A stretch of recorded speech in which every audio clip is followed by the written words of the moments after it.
across the UK, on DAB+, on your smart speaker, on your smart TV, and on your side. This is Talk.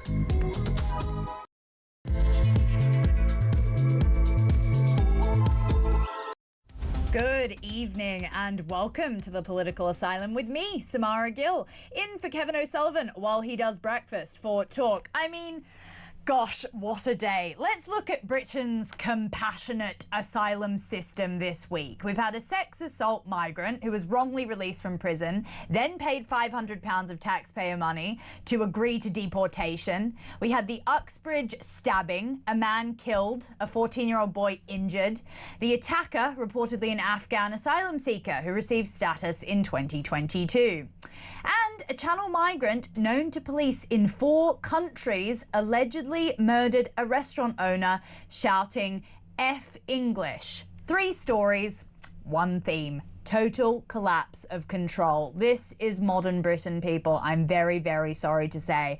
We're not talking about paperwork errors here. We're actually talking about lives lost, trust shattered, and public safety traded for political theatre. The question isn't how did this happen? It's actually how many more until we put an end to this. We are at crisis mode. I would go so far as to say a national emergency. It seems almost every single hour we see another story of an absolute renegade who has either broken into this country or not treated our immigration system properly, treating it like some free opportunity to go around and basically commit violence against our British citizens. There's a dog walker who is dead tonight and a family grieving because of a policy such as this. And now he's been charged, so we can't talk about it too much. But we can talk about the human emotion of grief and an absolute community that has had enough. I've been texting today with people who are in Hillingdon, and there is such a sense of loss there. It's a tragedy. And then I wake up, and what do I hear? This Hadush Kabutu, who basically filled most of my weekend because he is that sex attacker, paedophile, probably one of the most high profile in the country. He was freed during an error from prison. No, he didn't escape. He was freed because the Labour government is rather incompetent. He's one of 260 actually that has happened this year. And apparently, even though it was his wish to be deported, that's what he told the courts, he then resisted when he was put on the plane. So they effectively had to, quote unquote, bribe him. I mean, I'm not alleging that they bribed him, but it seems a bit like a bribe that they had to give him 500 quids cash, which, just for context, is the yearly salary in Ethiopia, where he's from. They had to give that to him as some sort of last huzzah. I mean, I didn't think this situation could get worse, but apparently it could, and it was this news. So thank goodness I've actually got the person who is really at the centre of a lot of this Hadush Kabutu drama, because he was fighting the good fight with his people. It's Jamie McIver. He is the Reform UK councillor in Epping Forest. Jamie, welcome to the show. Good evening. I mean, what? I laugh because if I didn't laugh, I would cry. Well, I mean, how do you think the people of Epping feel? People of Epping Forest, people of Essex? I mean, this, just listening to that little very articulate rundown of what you've just done there, is this really the United Kingdom of Great Britain, Northern Ireland? I mean, where do you start to unpick this? We have imported danger to the streets of our country, whether that's your daughter walking to school, whether that's a gentleman walking a dog. You can't make this up. And I feel for the British people because we're saying, what next? It's a case of what next. Every day we wake up, what nightmare is going to be inflicted on our fellow citizens, and where's it going to be? Because one minute it's in London, then it's in rural parts of Essex, next thing you know, it's in the Midlands. This is an imported problem that has spread, and it is a national security emergency. Thousands and thousands and thousands of unvetted men, we don't know who they are crossing the channel, and they are coming to a community near you soon. Yes, you're completely right. And I think people are feeling it more and more on their doorstep when you do see these stories of someone just trying to, basically what I would call a basic British right of walking your dog, or, you know, as you said, walking to school, going to the park, and not actually being able to do that without feeling like you're being threatened by someone who's just imposed in this community. I mean, let's go back to Hadush Kabutu. I mean, Shabana Mahmood has said she has pulled every lever to deport him. I mean, every lever. We didn't talk about giving British taxpayers money to him. We didn't talk about giving him 500 quid and sending him off on his way. It says that he was basically, he basically created a bit of a ruckus on the plane when they were trying to deport him, which just shows what a vile human being he is. And he was saying that he was going to contest it with the Home Office. He was going to contest the decision to be deported. So this is really who had been put in your community. I mean, you've been out there with the women and children that have been rallying against this. Do you think there are more Hadush Kabutus out on the streets? I mean, the Bell Hotel is still alive and well. Well, of course they are, and I'll say this, every single one of those men could be, because the frank reality is we don't know that they're not, and I'll never as a politician do what some reckless local councillors did in my community and say that, you know, there is no risk to safety, because I wouldn't dream of saying something that's not true. As far as I'm concerned, every one of these men should be treated as though they're capable of doing something horrific. They should not be allowed to leave the premises that they're currently in. They should be treated as though they have broken the law. They should be detained and deported. And the key word is detention. They should not be walking up and down the high street. I don't care who they are. They have broken into our country illegally, and they are not asylum seekers. They may want to be referred to as asylum seekers. The Home Office and all these, you know, champagne socialists in North London might like to say that they're asylum seekers. They're seeking asylum from France in that case. You know, it's fundamentally flawed, that argument. But to answer your question, I love it. Pulled every lever. Can you pull every lever now then, Shabana Mahmood? And can you please control the borders? Pull whatever lever you've got, because as far as I'm concerned, every single day, hundreds and hundreds, thousands every week of unvetted men are coming to our shores. And these men are going into a village, in a town, near schools, and we don't know who they are. And the idea that we have had to pay £500 allegedly to get this man onto a deportation flight, I find it astonishing. First of all, not that any amount of money would even come close to sorting that victim and her family's emotions right now. They must be totally broken over this. And the fact that they don't receive anywhere near financial compensation that they rightly deserve. Because if I was the family, I'd be saying to the government, you have inflicted harm on us, and there is a legal system in this country that enables you to take action on these things. But what sort of weak country can't deport people, but can when it's in the news, only if we pay them a bit of money? And then when they're getting on the plane, they're kicking off. It's like they've been advised, isn't it? It's like he was advised, you kick off, they might make it £1,000. You know, it's embarrassing. So right. And also, it sets a really dangerous precedent, because now that he's asked for this 500 quid, does that mean that everyone who doesn't want to get deported can then ask for 500 quid? I mean, I know exactly what happened. I know that plates were smashing in David Lammy's office when this news came out, because I know this is the last thing he would have wanted. Optically, this is terrible. And that migrant went through, well, sex offender, let's just call him, because that's the truth, went through 11 different levels of processing to then get let out. And I think I'm pretty sure he tried to come back 2 different times to say, actually, you know, could I come back? I think this has been the wrong decision. Could you let me back in? And they denied him. They did give him another 70 quid to go on his way from that HMB Chelmsford where he was being held. Now, the thing about this is that it really, really shows that they were desperate to get rid of him. I can tell that what would have happened was he starts kicking off, he starts saying he's going to make another claim, he's going to appeal, he's going to do this and that, and they go, what's it gonna be? What's it gonna be? 500 quid? Like, is that what's just because we can't have this anymore? Because there was pressure to deport him, a lot of pressure. I think the timeline was Tuesday. They managed to do it by Wednesday. But I mean, do you think basically Lammy said Kabutu's release was down to human error and has ordered an urgent review and another sort of inquiry into this? How competent do you think this Labour government is for this to never happen again? Well, you only need to look at how they're dealing with things like the grooming gang inquiry to see that they're completely incompetent, incapable of doing anything when it comes to women's safety. But if you want to look specifically at the finances here for a second, £250 a night it would cost him to be in a hotel. So one can argue we probably saved a bit of money by him being in prison and then by him being deported. Oh no, but wait a minute. I bet you any money we're probably still paying for that hotel room every night whilst it's sitting there in the Bell Hotel empty. But who knows? Yeah. I'm making an assumption there. But what we do know is that if we start a process where we're paying people like this who are foreign criminals, that's the difference here. One thing being economical and incentivising people to go that are here to save the British taxpayer money. There's some common sense in that approach. There is no common sense in providing a financial incentive for somebody to go and commit a crime, go to prison for a few months and then be released and then be paid a huge sum of money to us, £500, in Ethiopia, in Eritrea, in other countries. It is an enormous amount of money. And I think we are on a very slippery slope if we're going to pay foreign criminals who have entered the country illegally to go home. I mean, seriously, you can't pay people to commit a crime. The only people that should be getting paid are victims.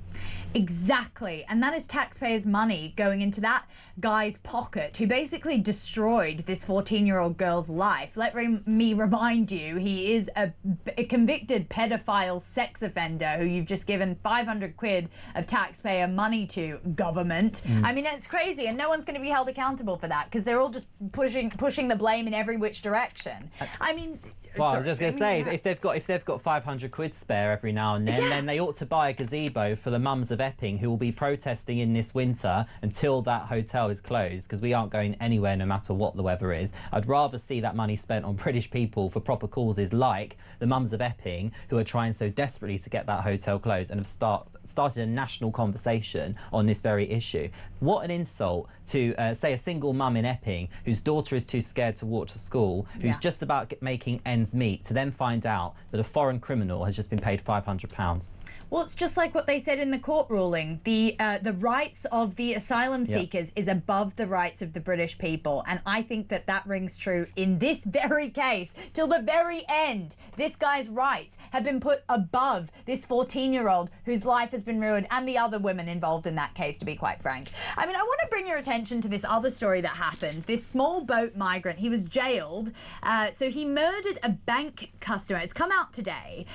Essentially, he was jailed for the last 25 years, for at least 25 years, for murdering a bank customer at random shortly after angrily complaining about his refused asylum application. He was a Somali national and he paid €400 to travel to the UK last year. Wow, okay, so maybe Hadush Kabutu could get back in and have, 100 quid pocket money to spare given this. He could be seen on multiple CCTV cameras attacking Govinda Singh with a black-handled kitchen knife at Lloyd's Bank. I mean, I was reading this today and I want to get the details correct. This guy was an absolute troublemaker. He had been known by 4 different police forces in 4 different countries, and yet he was still allowed to roam the streets freely and then commit this murder. I mean, it was genuinely an innocent attack on this man. And a court basically heard that he travelled first to Libya from Somalia. The killer was then sent $1,800 to board a boat to Europe. That he sold cigarettes illegally while living in camps in France. This is basically a story as old as time. And in 2024, he was recorded as having smashed a window in a phone shop when he arrived here. So that was just a couple months after. He was then convicted of robbery and assault and for resisting a public official in Italy. He was then given an oral warning in the same year for damaging electricity meters by hitting them with a knife before setting fire to a mattress. So this is a really great guy that we should absolutely have allowed into the country. He then travelled to Germany. So he was basically bouncing, around Europe. I did really just want to read this out because it's an insane story. He was then caught in Luxembourg and he was known for police for 8 alleged incidents. But then he comes here and he murders this poor man. I mean, this is the quality of migrant that is coming across the channel and into this country.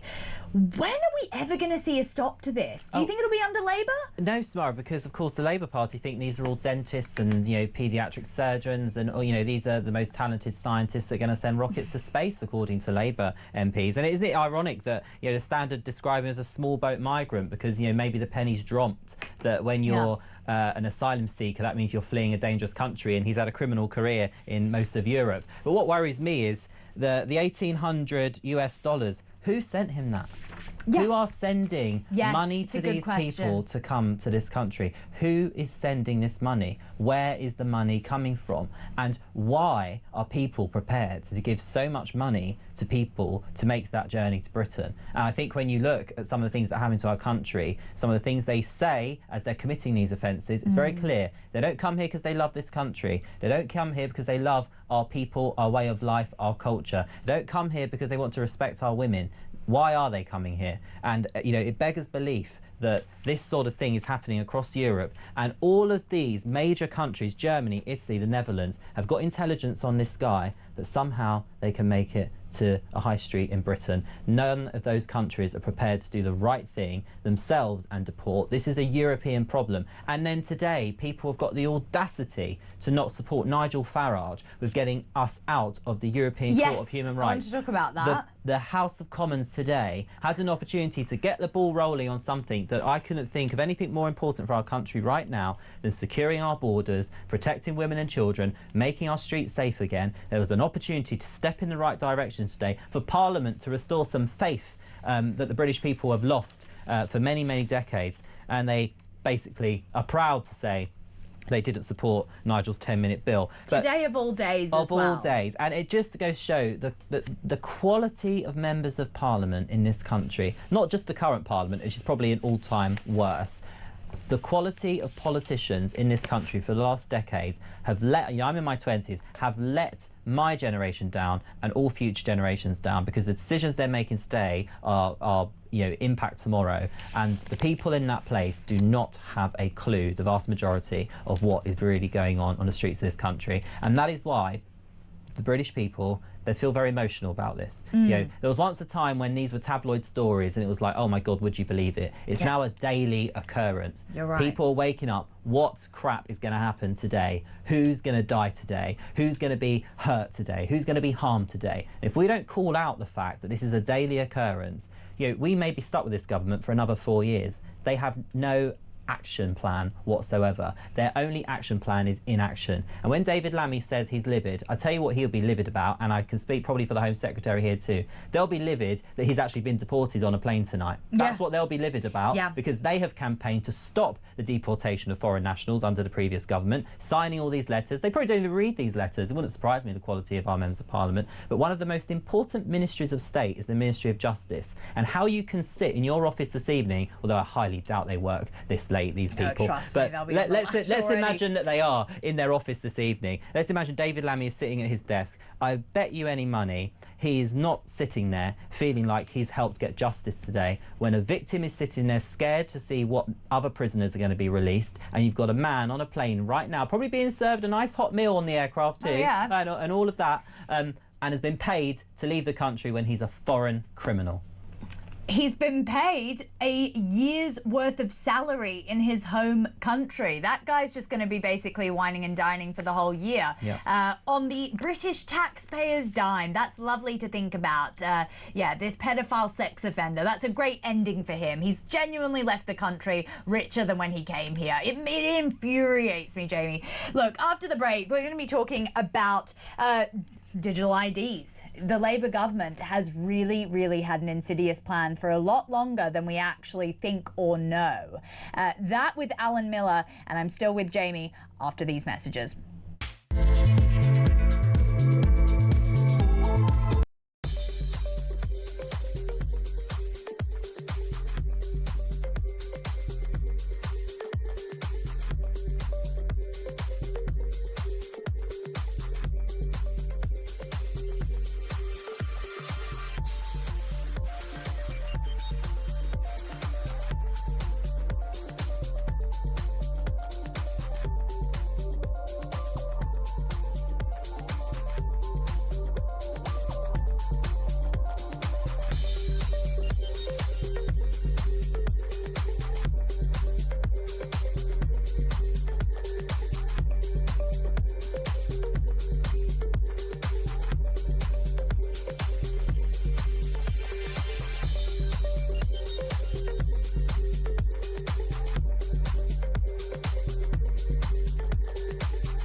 There is a nauseating irony listening to Sadiq Khan, this pious, horrible man who for so long has deflected, failed to answer the question as to whether there are sexual grooming gangs operating in London. And now, of course, the Metropolitan Police are telling us that they've got 9,000 cases they're looking at.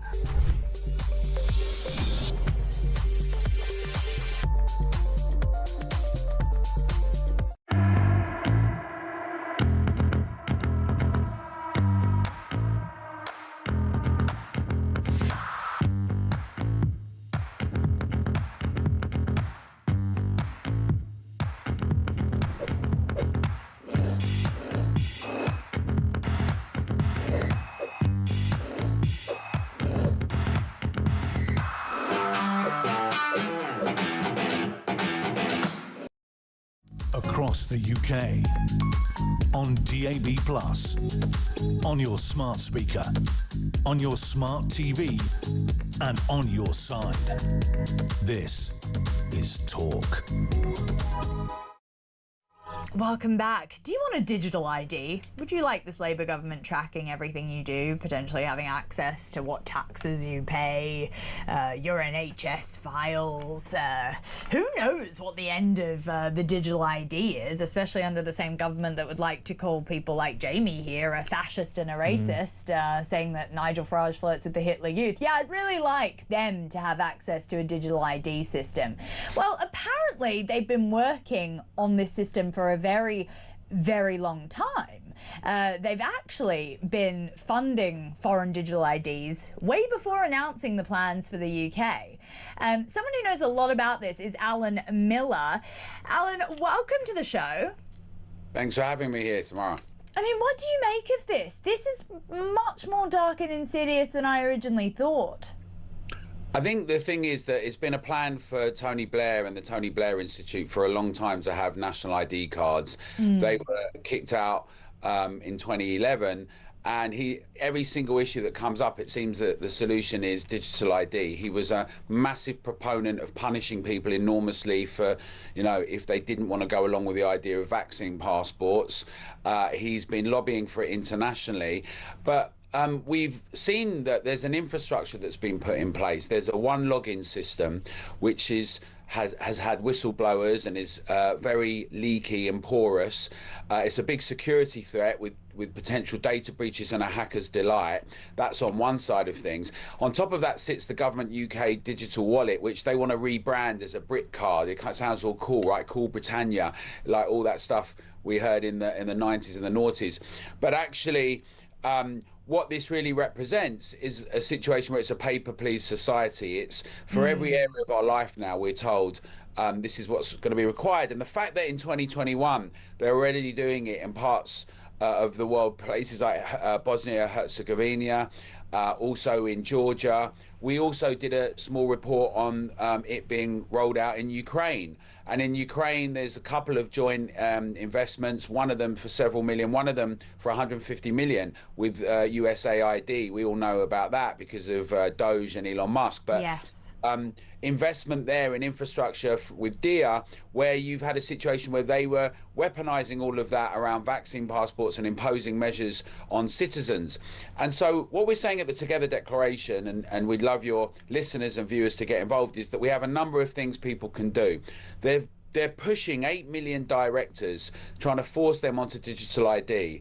And we've got a open letter and a petition that people can sign, but also to contact councillors, MPs, the Department of Business and Trade, the Institute of Directors, and to push back with events, leafleting in local areas, protests and rallies, and across the board, push back and say that the British public do not need this and don't want it. Same with our veterans, 1.8 million of them. We're doing a similar thing, getting veterans who saying, we fought for liberty and privacy and freedom. We don't want this. And with our kids, of course, because the Children Wellbeing Schools Bill has got something integrated within it that will mean all our children will be given a unique digital ID. And what we're saying is that none of this was in a manifesto. We've now discovered through these FOIs with Lewis Brackpool. By the way, we've got an event on at the 16th of November. Lewis Brackpool will be speaking. Oh, right. Okay. You should come along to that. You're invited. Thank you. There you go. I'll take this invite very seriously, Alan. Thank you. Yes, no, you should definitely come. But it's all about digital ID and the state of the nation and what we can all do to fight back. There's May elections, but we keep on campaigning. People are doing protests around the country. And it's really important. For instance, the May elections is going to be a real bellwether for what happens next. And we've already seen in the last elections the transforming political landscape. But every day we can have an impact, and we've got a toolkit for directors. We're saying that there's no reason for them to do this. They're not going to do this, and there's lots of ways that we can push back. And the main thing is, what kind of Britain do we want? Do we want one where we have our privacy, where we have the liberty that we stand on the shoulders of the giants from, that we are the custodians of? And what are we going to do to defend it? The good news is, obviously, lots of people do not want a papers, please society. And one login is a key area of the problem. But we can win this together. If people come to togetherdeclaration.org, they can find out more about it. Right, okay. I mean, people like you are absolutely pushing back on this, clearly, with this big plan, and thank goodness, because I think there are a lot of people that do not want this. They do not want Keir Starmer sticking his grubby little fingers into any part of their life. And it's interesting, we could see with the petition, you know, it got a lot of love. It got millions of signatures, actually, to push back against digital ID. We can see that, you know, Starmer's rhetoric publicly, he has really dialed it back. But then when I saw him in his trip to India, he was actually talking very liberally about digital ID. He was saying that it could control our taxes, which scared me because he sold us the line over here that it was about stopping illegal immigration. So what is it, Keir? Like, you know, is it to control our taxes, or is it to stop illegal immigration, or is it for both? I mean, do you actually see him implementing this? Because it is going to be a 2029 basically rollout, right? Well, in the Labour Together plan, which is the policy document that they're quoting Britcard from, Morgan McSweeney was the head of it, and they're the guys that are pushing it. They said, well, it would take till about 2027. It would obviously have to go to Parliament. They're talking about having a consultation. It's going to have to go to the Lords, ping pong. And, you know, there may not be an election in 2029. It may well be in 2027. Reform, for instance, have said that they're opposing it. We had an event. They came onto our stage. Nigel Farage said, you know, I'm opposed to it. We won't have it. I think that if that's in a manifesto of an opposing party, lots of the public will support that. But I think the thing is that we've got a one login system that's already got people on there, and they're pushing that for all kinds of services. So if you're young and you want to start driving, the DVLA, if you're a director that's setting out, there are lots of ways to not do it. You don't have to go in the one login system. They talk about convenience, they talk about security, but actually what this will be is a central database to be able to snoop and spy and monitor. And also that you're constantly, but you have to prove who you are. We've never agreed to proving in all walks of life who we are. We're free. This is our country, right? We didn't, and not only the identity issues around all the things we experience all the time, right? The hundreds of millions of people that have had data breaches, the problems of getting locked out, not getting services, not just that, but we've seen that the Department for Work and Pensions have now got a pushing for the ability to go into our banks and take money out, unelected civil servants, Liz Kendall, who's now been moved from there into this arena. The whole push is one that's very dystopian. It's very draconian. The idea that from the debanking experiences to the free speech issues we've all experienced to the two-tier policing, that this state, these technocrats now monitor, evaluate, track, censor, limit, check everything from what your potential carbon footprint is to what you're saying online to where you're going. All these things are not British, and that's why together we're saying everyone should get involved and have their voices heard and fight back. We can win this is the answer. No, it's a great movement. You can actually, because I know that the people are behind you. I mean, I know the young people think it's like another card on their Apple Pay, and they're a little bit misguided with what this actually is. Luckily, I've actually got someone from Reform in the studio here. Jamie, I mean, what is the Reform is saying they want to scrap it.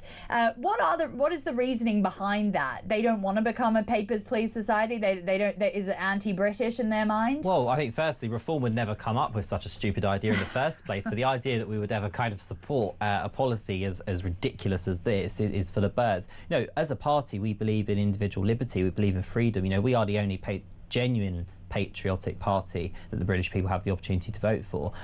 You know, as far as I'm concerned, on a personal note, I'll tell you who I am if I have to, by law, or if you ask me and I'm prepared to tell you. You know, everybody has the right to a private life, everybody has the right to privacy, and that's something that I think digital ID completely ignores. It's a fundamental right that we have as citizens of this great country. But what I think concerns me about digital ID more than anything is actually, if you look at how the banks are no longer on the high street, yes.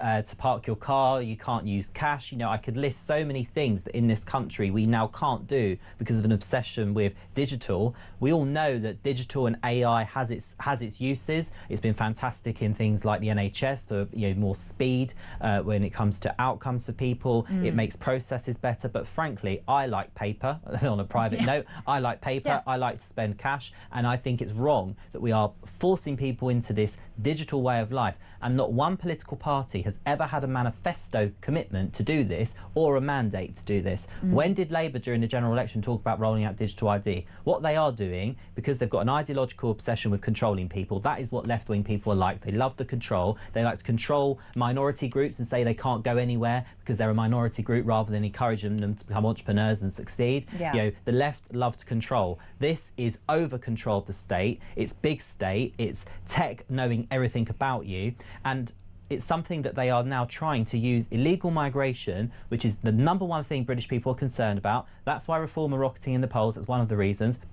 But people are every day seeing on their TV screens hundreds and hundreds of unvetted men come to this country, and the Prime Minister has sought to mislead the people of this country and say, well, hang on a minute, download an app on your phone, let us see and know everything about you on a digital footprint, and we can stop the boats. I mean, what a load of rubbish. People don't buy it. No, you're right. Digital ID equals digital control. And I think during the Southport riots, you know, Starmer showed where his ideological colours truly lie. And I think that obviously he's kind of covered that up a little bit because of the public backlash. But you're right. I think a lot of people dismiss Keir Starmer as quite stupid, but I see this plan as quite insidious, to be honest. I mean, do you think that Labour has kind of got this much more deeper plan underneath all this, or do you think it is genuinely them just trying to score political points, Alan? Well, the thing is that we've got a situation where on the one hand we've had a long time, several decades of technocrats who want to limit and survey and You're right, it's got Blair written all over it. So it's got as all you of said that. earlier. But at the same time, what we've got is knee-jerk, reactive politicians. So on the one hand, they try and implement lawfare because they can't convince the public of things. At the same time, they think, oh, this will be great. I've just done a meeting in Europe. We'll come back here. We'll announce this thing. It'll be a silver bullet. It's going to stop the boats. It gets ridiculed immediately because all over Europe, they have digital ID with biometrics, and it doesn't do anything to stop illegal migration. So then they do a little change turn. They say, well, it's really about convenience. It's about helping with benefits, or it's about. Then they'll talk about NHS digital, which is a separate system, but there are benefits to having some things, as Jamie was talking about, between your GP and other things. But the thing is, they are estranged from the public. Labour has no longer got labourers in it anymore, really, and it doesn't have a relationship with the public. In fact, they hate the public. They're contemptuous of it. If you look at the Labour Party conference, they were weaponising division and calling millions of the British public decent, hardworking, compassionate, our friends, neighbours, colleagues, our workmates. They were calling people racist, calling them terrible names. And the thing is, the gig's up, right? The public are fed up of it. They're not interested in it. I think the thing is that there has been a long-term goal for Tony Blair and the Tony Blair Institute and Larry Ellison and other people that are going to make a lot of money from it, Oracle and others, Infosys. We know that there's certain things like Palantir that obviously, look, some of them are, they're big companies, they make a lot of money, I get it. But the main thing is, the problem has been bureaucrats and technocrats who prefer Davos to the cut and thrust of Westminster. Starmer said it himself. Yeah, exactly. and they hate the public, right? They constantly call the public names. They're smearing the public. They treat us with contempt. They don't put things, as Jamie rightly said, in their manifesto. Then they think they can just drop them on them, a bit like what's happened all around the country with low traffic neighbourhoods. And so, well, it's just this crisis. It's the climate crisis. You've got to do it now. Be quiet. You're all deniers. And the thing is, you can do that with a once-in-a-lifetime virus, potentially, right? Say that around COVID and try and scare everyone to heart, and they say these are the emergency measures.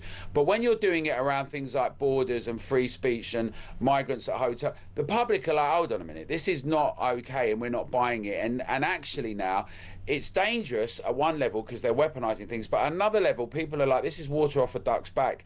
I think the important thing now is that we really all have a concerted voice together and push back at every level. That means obviously councillors, MPs, it means the Department of Business and Trade, Department of Science, Technology. Let's make sure the government and the cabinet all hear from us. Local, regional and national impacts. We know that like friends and neighbours in different parts of the country, in towns and cities up and down the country, they're all putting flyers out. There's lots of protests going on. There's one in Edinburgh this Saturday. And we'd invite everyone to get involved with us together and campaign and push this back. This is really the fight of our generation, right? Because it's going to make a decision about where Britain goes, what kind of country we are, and if we're going to uphold and defend the values that our grandparents and so many before, fought for, or if we're going to hand them over to a bunch of bureaucrats who hate us. I mean, you're right, and it's looking likely that Starmer might have his way and this might actually just fly under the radar, unless people like you, Alan, keep actually fighting the good fight and absolutely championing our freedoms that are clearly diminishing in this country at the moment. That's Alan Miller, co-founder of the Together Declaration. Alan, thank you so much for joining us.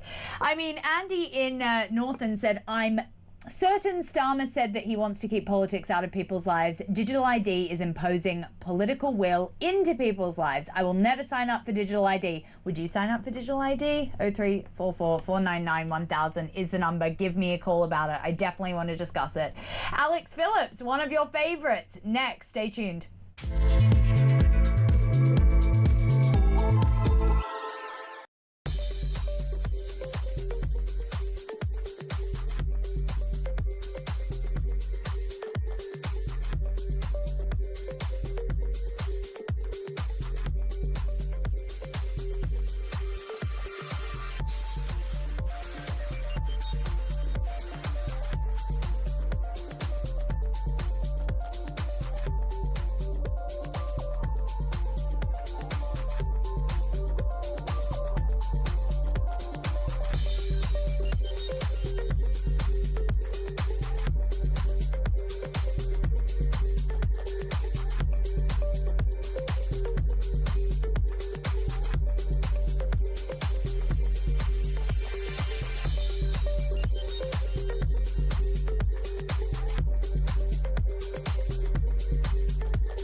across the UK, on DAB+, on your smart speaker, on your smart TV, and on your side. This is Talk. Welcome back. Oh my gosh, we were just talking about something very interesting during the break. Maybe we'll let you in on it a bit later. Let's be joined by Alex Phillips. She's the fellow Talk presenter. Alex, I haven't seen you in a long time. How are you? My girl Samara, I've been missing you. Look at you, you look amazing. Yeah, this is a foot of makeup. Usually you see me at my absolute worst. So thank you to the makeup and hair girls, because without that, you should have seen me when I came in. I looked like a drowned rat. I've seen you. I've seen you. No. Well, you're looking great. And you always look like a supermodel. Well, oh my God. Okay, welcome. And that 20 quid that I paid you earlier is really paying Yeah, off. rude. Well, Alex, so honestly, you've got that glow. I know you've been traveling all around. But what I wanted to talk to you is about something really serious. Jeremy Corbyn, he's starring in a panto. Now, we thought that he couldn't get more unserious, but apparently he could. Apparently there's a X-rated version, and there's also a G-rated version. And he is basically playing the Wizard of Oslington. There he is in costume. I kind of wish he had a bit more drag on to cover the weird face there. I mean, what do you make of this? Has politics just become this unserious?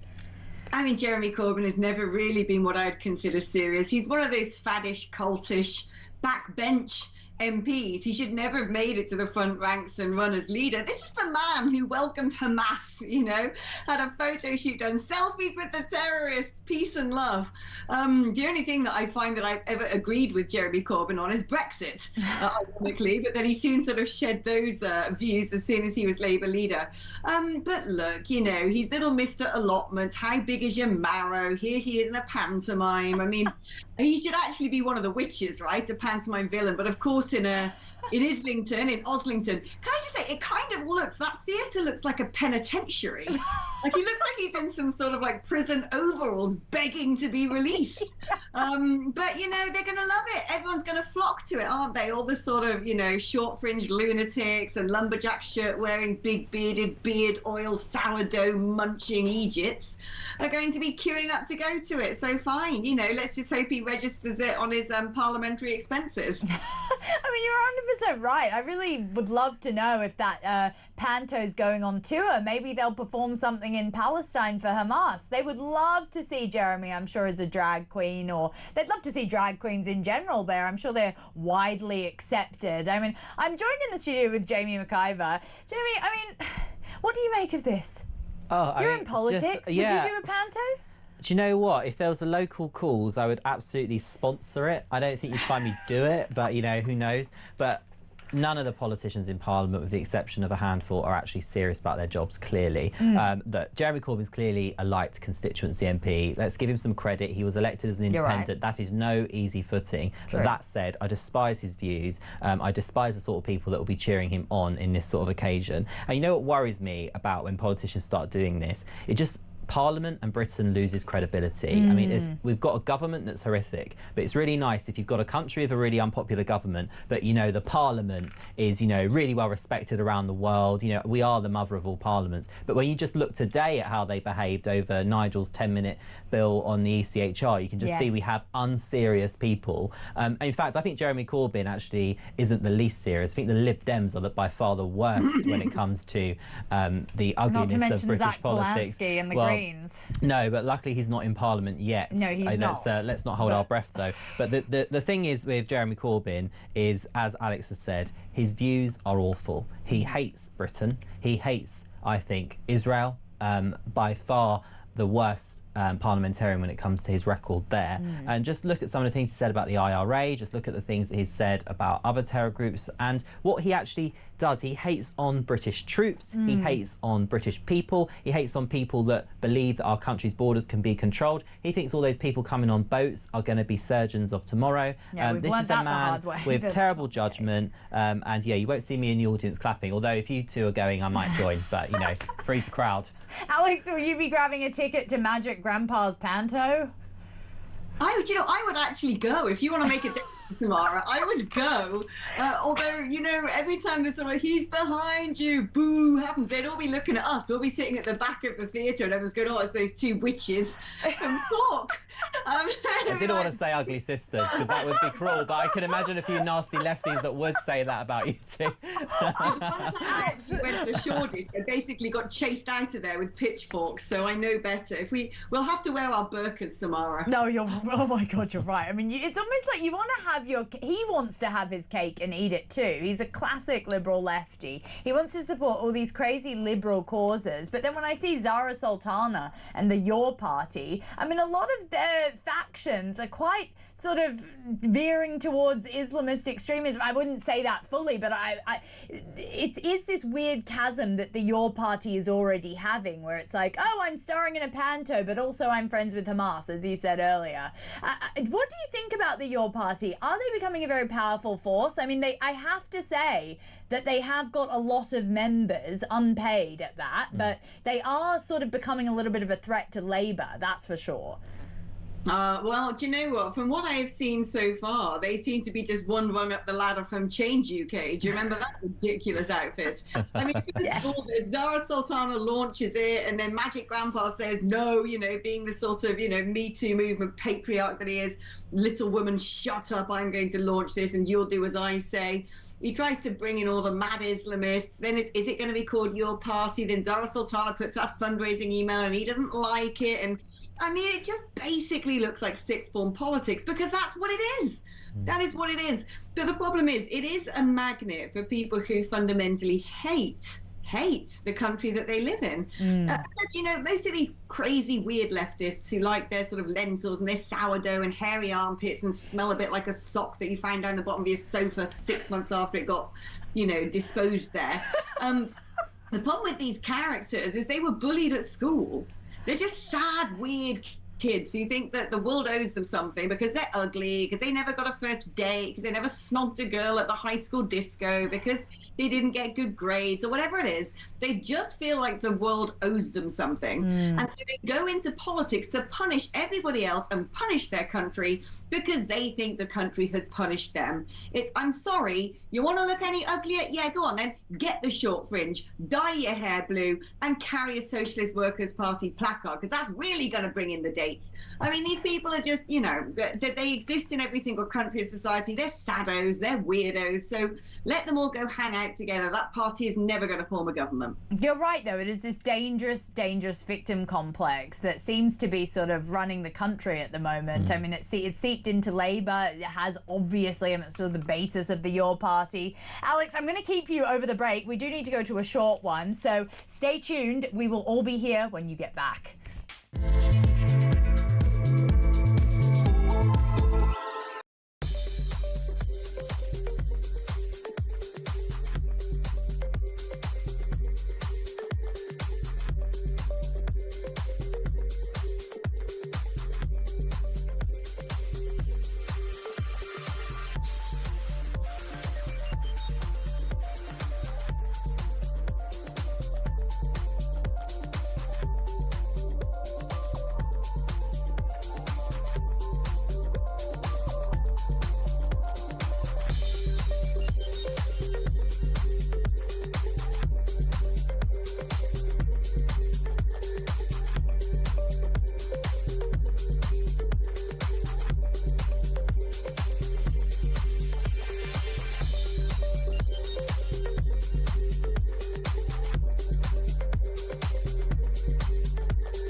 But it is also true that the previous Conservative government, and indeed governments from Boris Johnson down, always refused to say China was an enemy under the mistaken belief that in law an enemy is a country we are at war with. But that's not true. An enemy is a country that means to do us harm, that subverts us, that spies on us. That has been our definition of an enemy since 1911.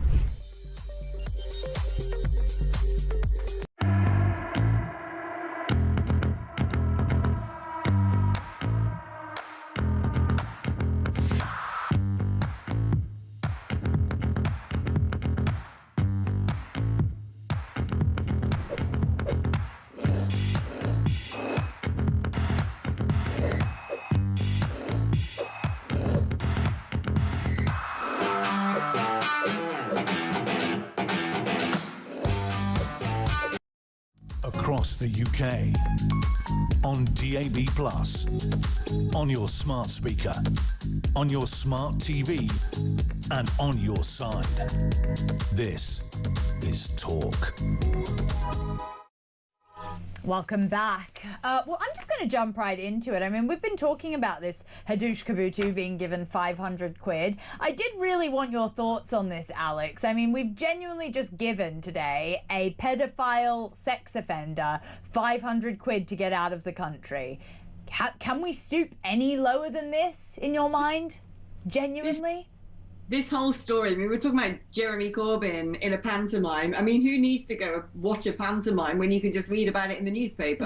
Yeah, you know, this guy has gone to prison for trying to like pour up a 14-year-old girl saying, I want to give you Jamaican babies, and just being a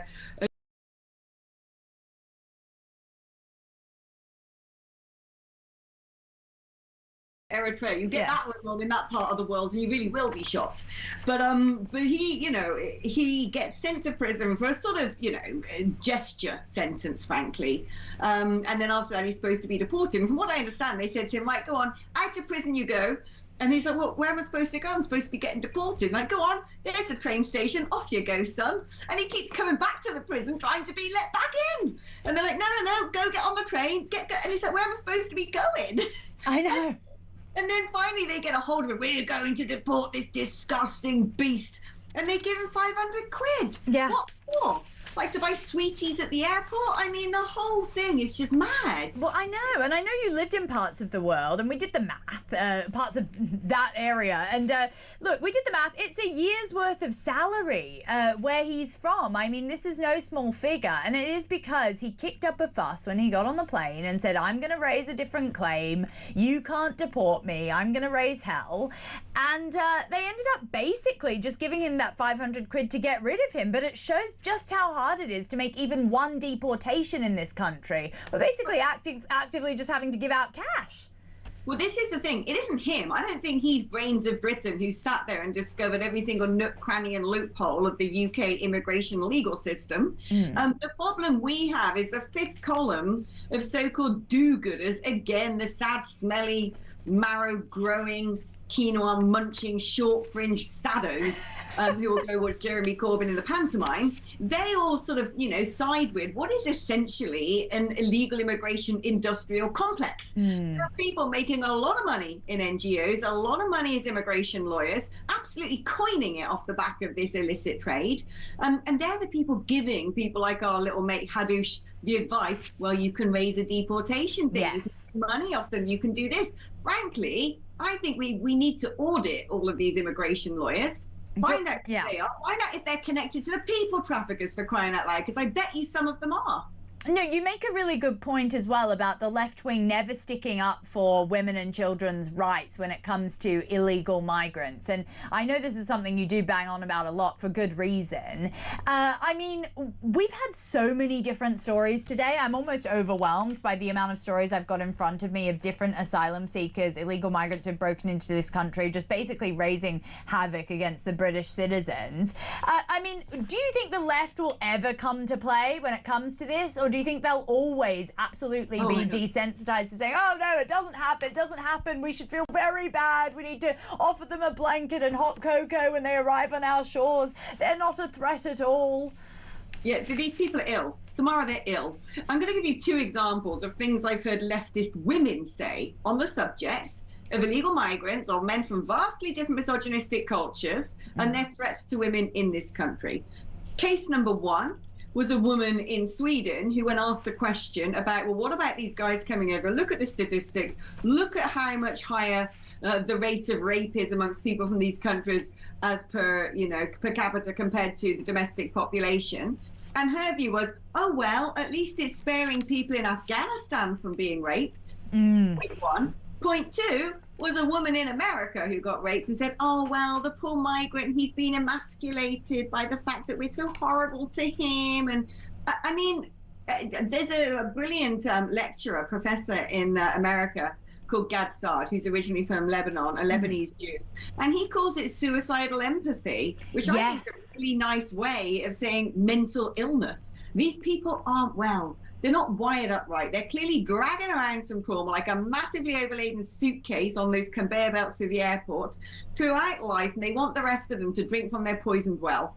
I just don't know. It can't be good for them. You're right. It can't be good for them, Alex, because they do really kind of have, they deflect blame all the time for this sort of thing, and they don't want to take accountability, and they also are not ever on the front lines of any of this. They are in their very cushy flats. I mean, I will never find a lefty that doesn't have a sort of parent who isn't paying for their entire lifestyle and their, hipster wardrobe. So I just don't have any sort of sympathy for that. Alex, thank you so much for joining us. I'm so sorry I've run out of time, but we will be joined by Kevin Hurley after the break to discuss more of these freed prisoners. Alex, that was Alex Phillips there, talk presenter. You can catch her 10 to 1 on Friday. 0344 499 1000 is the number if you want to give me a call about absolutely anything. More after these messages.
Across the UK, on DAB+, on your smart speaker, on your smart TV, and on your side. This is Talk.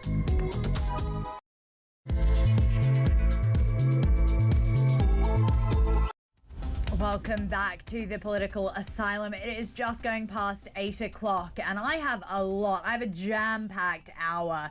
And then 9 o'clock is also pretty jam-packed and I'll be opening it up for your calls. 0344 499 1000 is the number. I've got a couple lines free, so do get in contact because I definitely want to talk about today's news. There is so much going on, so much disarray, so much disrepute in this country. We have a lot to talk about and Jamie will be with me. But to start off, I mean, 5 more prisoners freed in an era after that sex offender's released from the Essex jail. I feel like this is opening a can of worms. And it's almost annoying that it's had to take just good journalism to get to the bottom of this. Because who knows how many more Hadush Kabutus are out there. Look, I mean, basically what happened was 5 other prisoners were also released in the same week that the Ethiopian sex offender Hadush Kabutu was allowed to walk free. And that's from the Prison Officers Union. So, yes, we had that 2-day manhunt for Hadush Kabutu, but who knows where these other people are? Well, I mean, I think we're at wit's end here. Do we just have sort of convicted criminals roaming around because of budget cuts? Is that what's going on here? It makes me really, really scared, because I do think when we see this sort of increase in violence on the streets, it can't just be random people doing it. And we know that there have been 260 cases just this year of people being released accidentally from these prisons. Well, I say that's not good enough. Let's talk to Kevin Hurley. He's a former Surrey Police and Crime Commissioner. Kevin, welcome to the show. Good evening. What do you make of this? Do you think this is incompetence, or do you think that this is something that is just the done thing and we're just being privy to it all of a sudden? Or a mixture of both? Yeah, well, I might add by saying that I also was for 30 years a senior police officer in London as well, as an elected police and crime commissioner. But to answer your question, what we're seeing here is just another manifestation of what you do when you cut criminal justice sector providers, in this case, the prisons. So the Tory government for 14 years cut and cut and cut. Courts, probation, drug rehabilitation, the police, and so on. But one of the groups that suffered very badly was the prisons estate, and also the recruitment and retention of prison officers. So the net result is you've now got vastly overcrowded prisons up and down the UK, prison staff who are very inexperienced and relatively poorly trained, with a kind of door where they join for a few years, suddenly discover that the job is a no-hoper, and then walk out the door. So we shouldn't be surprised if these foul-ups occur within our various prisons up and down the country, where overworked, undertrained, under-supervised staff, probably fairly demotivated as well, are trying to process all these people, because, you know, probably the outturn of people going out of prisons every year is probably many, many, many tens of thousands of people, whether that's people going out who've got bail or who've been acquitted or just served the sentences. So it's surprising it's as high as it is, 260 odd a year. But the fact that the Prison Officers Association have given out this information, there have been 5 more, is effectively a cry for help from them. Because no one's listening to them when they say they haven't got enough staff. Yeah. They're poorly trained, poorly remunerated. They can't retain staff. And it says it all in a way when the people whose members have obviously made these human errors are the ones saying, yeah, it's worse than you think. I mean, I do feel like for community safety, though, I mean, yes, we can say, you know, we're under-resourced, etc., but this was one of the most high-profile sex criminals in the country, and he was let through. So it makes me think, you know, offenders that are less high-profile must be absolutely just getting free range. Once they're freed, and that's it. And you're right. I mean, HMP Chelmsford, apparently the average sort of experience for someone working there is less than 2 years. So, yes, there is a lot of inexperience going on. But I mean, if 5 separate prisons made that same error in the last week, don't you think this is more of a systemic issue than just a kind of one-off? Yeah, it's exactly why the Prison Officers Association gave out this information. They are calling out for help, that they're understaffed, undertrained, that they can't retain staff because the offer, you know what they're paying them basically, and the conditions that they work under, just can't retain people. And, you know, bottom line is, being a prison officer is a very serious, important job.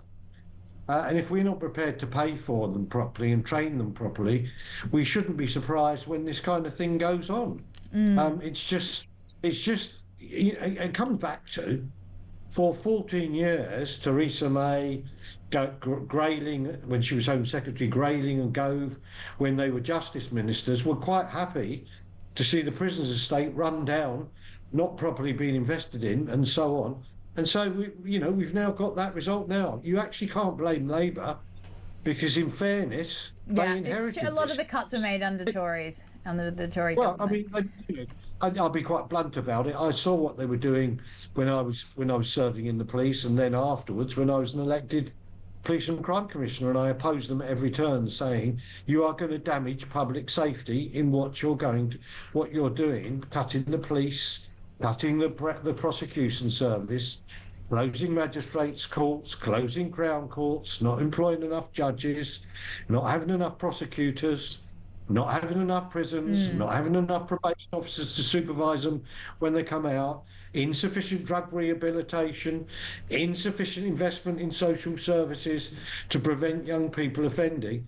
This is 100% the fault of the party that claims to be the party of law and order, which is a Conservative party. And it's rather tiresome when you watch them now grandstanding in Parliament, criticising this government, which is trying to make, well, I wouldn't say they are trying to make the best of it, but they are trying to deal with the legacy they've been left with. Sadly, because there are so many people in the Labour Party who are naive. To be fair, well, the release errors doubled under the Labour government, so I think they do actually have a lot to answer for. I mean, I am a bit sick of constantly being told that. I don't agree. But that is the number. It was 150 under the Conservative government, and then 260 under Labour. Yeah, but you don't run down a prison service in 12 months so that these releases double. This is a result of 14 years of the morale, the training, and the recruitment of prison officers being run into the ground. And I come full on about it. You can't blame Labour for this situation right now. The only thing you can blame them for is not getting their skates on and doing something about it, like building a lot more prisons and saying we need to change the pay and conditions for prison officers so we can recruit more and so that they will stay and not keep leaving. They've inherited this, and it's pure chance that they've taken over at the very end when the morale of the prison service is so rock bottom and so many officers are inexperienced that it's got worse. But if they want to fix it, they've got to make hard choices and decide we've got to get the money from somewhere.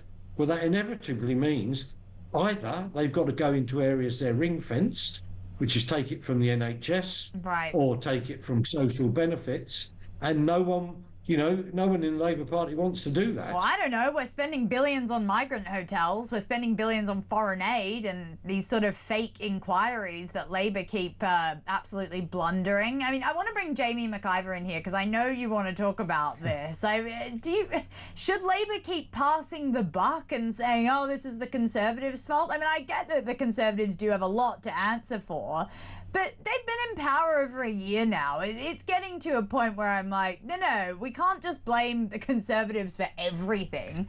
No, I mean, there's a lot I do agree with Kevin on there about how clearly the country has just been so... We are now seeing every single day the effects of what a 14 years of a Conservative Party government can do to a country, and its complete neglect of public services. But what I don't accept is that Labour should not be taking responsibility, and David Lammy, Calamity Lammy, shouldn't be taking responsibility for what has happened here in Chelmsford and what continues to happen across the country, because they are in government. What was their plan to sort the prison service out? It is no secret that when Labour took office that the prison service was completely broken. Look, the entire country is broken. Name me a government department that isn't broken or hasn't been underfunded. The Labour Party knew the state of their prisons. For goodness sake, many Labour MPs are members of Parliament where there are major prisons in their constituencies. So don't talk to me for a split second and try and suggest that Labour somehow it's been a complete surprise since they've got in office. What was their plan? They don't have a plan. Their plan is simply to continue to moan about the previous government. We're bored of that.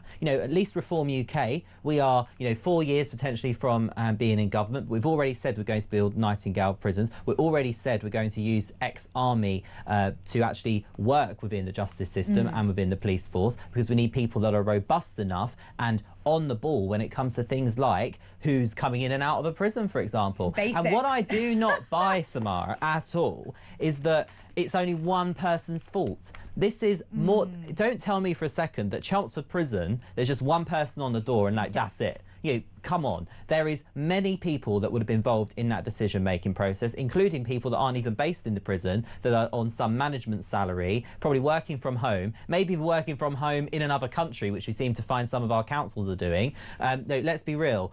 This is more than one person's responsibility, but the buck stops at the top. It's a Labour government. It is a public service operating under a Labour-controlled government with a Labour Secretary of State for Justice. That happens to be David Lammy. I think the clue's in the name of who the Secretary of State is. And, you know, you made a very good point about the other 5, the other 260. Where was the manhunt for those people? Yeah. Are you telling me all 260 of those people were British citizens? I'm sure many of them had similar journeys to the man from Ethiopia. And have they been deported? Are they getting their 500 quid tonight at Heathrow Airport? You know, there is so much we don't know. But what I find astonishing, and the Labour Party never cease to amaze me, they have campaign to stop the deportation of foreign nationals, and then all of a sudden one makes it in the news because it's linked to the Bell Hotel, and suddenly they're all over it, and Shabana Mahmood is using every lever possible to get them deported. Well, how about you use every lever possible to start arresting people that have knives on the streets of London, start arresting people that are stealing phones from people, get your Labour Mayor of London to make London safe again rather than a place where it's become a crime capital of Europe, and above all, why don't you use every lever possible to stop these illegal migrants coming here in the first place? You're right. These are questions that no one is asking. I do really wonder who is in charge. And yes, it seems like Lammy is just passing the blame onto anyone else. Let's take a look at him doing just that. Violence went up in our prisons. Self-harm went up in our prisons. Drug abuse went up in our prisons. And prison officer numbers were cut under his watch. And he comes here and has the brass neck to give the impression that this started just 14 months ago. Let me just pause there. William Fernandez was released in error in March 2021. He was a sexual predator. He raped a 16-year-old and sexually assaulted another young woman after he was let out by prison in 2021. Was there an independent investigation? No, not from their side. Looks like Lammy really had to go through the filings there to try and find a similar level of it. Yeah, I know. It was like he was going through the files. Oh, God, where can I find a similar instance of this so that I don't look like I'm a complete and utter... Well, I can't really say it on air. But anyway, it isn't compassion. It's definitely chaos. I mean, when are we ever going to see real accountability for this, Kevin? You're going to see it when Labour actually bite the bullet and as your previous speaker says, gets on with it. You know, the bottom line on it is, and, you know, let's turn to the asylum seekers, which is a classic... It's the blame game. Yeah, but let's look at the boat people that are coming into this country right now. You know, Nigel Farage has got probably the only solution that might work, which is to take away the offer. So when they all come in, they all commit the criminal offence of entering the country illegally, arrest them all. And if, as we've just heard, we need to build the equivalent of Nightingale prisons or Nightingale detention centres for them, let's get on with it and do it. But the problem we've got with Labour is that because the leader of the party has spent his life as a human rights lawyer, and so many of his cabinet have worked in that field, they will not accept that most of these people who are coming into this country in the boats are frankly taking the piss out of us. They are brave, courageous risk takers, which also makes them quite prone to committing various crimes. They're coming here as economic migrants, and they need to be arrested for the criminals that they are entering the UK illegally, and we need to find a place to lock them up in. And turning back to the prisons, Lammy is quite right to throw out one or two of the examples that he has done, but the fact of the matter is they have not decided we're going to explode the prison facilities to build many, many more, like Reform have just said they would intend to do, and combine that with recruiting and increasing the offer to retain the prison officers. But it goes back to the other aspects of the criminal justice system, which is the judges should be allowed to sentence as appropriate for offending, as opposed to be constrained by the sentencing council, which puts I don't even know if I blocks on trust what the judges can though, sentence. because they've all revealed themselves. I mean, a lot of them are quite left-leaning, to say the least. I mean, we've seen actually the judges are kind of the issue with a lot of these cases here. They give them extremely... Well, one or two of them. Well, one or two. one I or would two. say, no, I would say a lot more, actually. Right? I get pretty much a case every week of a judge being extremely nice to one of these criminals. But, no, you make some really good points, Kevin. Thank you for coming on the show. That's Kevin Hurley there, formerly of the Met Police. He was a crime commissioner there for a very long time. He does know what he's talking about. He is probably a bit more even-handed than me. Look, after the break, we're going to be talking to Henry Bolton about much more of this. I mean, kind of a country in disarray. And I don't say that lightly, but I do say it with a sort of air of, oh my God. Don't worry though, we'll be kind of looking at a few more lighter topics, such as Sharia law at 8:30, I joke. It's been made legally binding in Austria. That's interesting. That's something I didn't see coming. Oh, I lie. I kinda did. All that and much more after the break.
Can I just say, I don't know if you're going to get here, but I want to get here.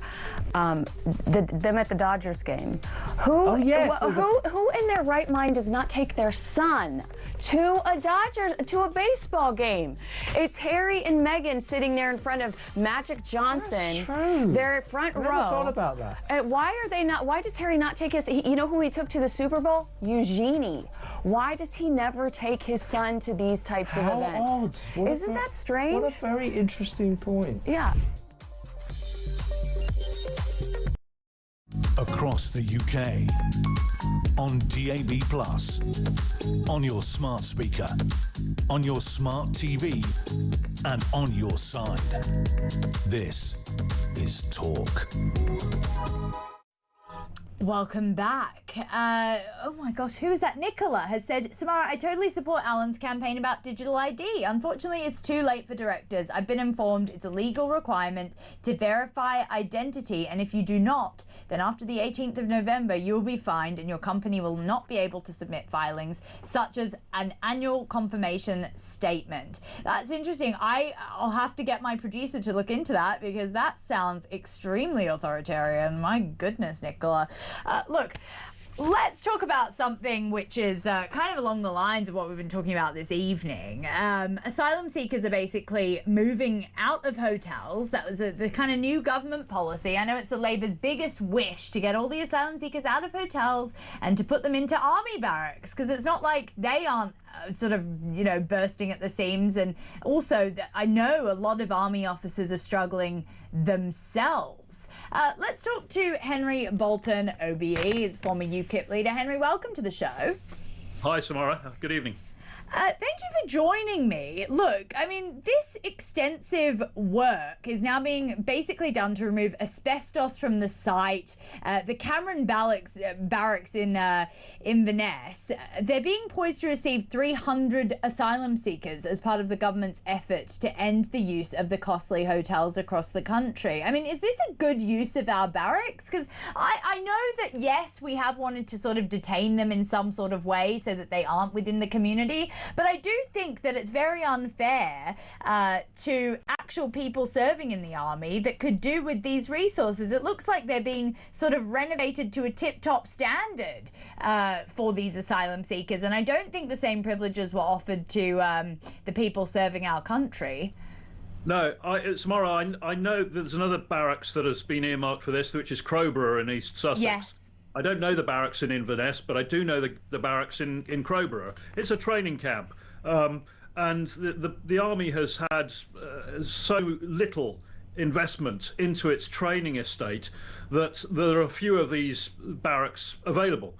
Crowborough has been used also by the Foreign Office and other government departments to train their staff who are being posted overseas in how to keep themselves safe in hostile environments. So if indeed people are moved, asylum seekers, illegal immigrants are moved into these facilities, they are lost to the Ministry of Defence, to the military, and to those other people who require training for various reasons. Crowborough is very, very basic. It probably hasn't. It would be recognisable to national servicemen from the 50s, I should think. Mm-hmm. It's changed very little in that time, I'd imagine. It's very basic.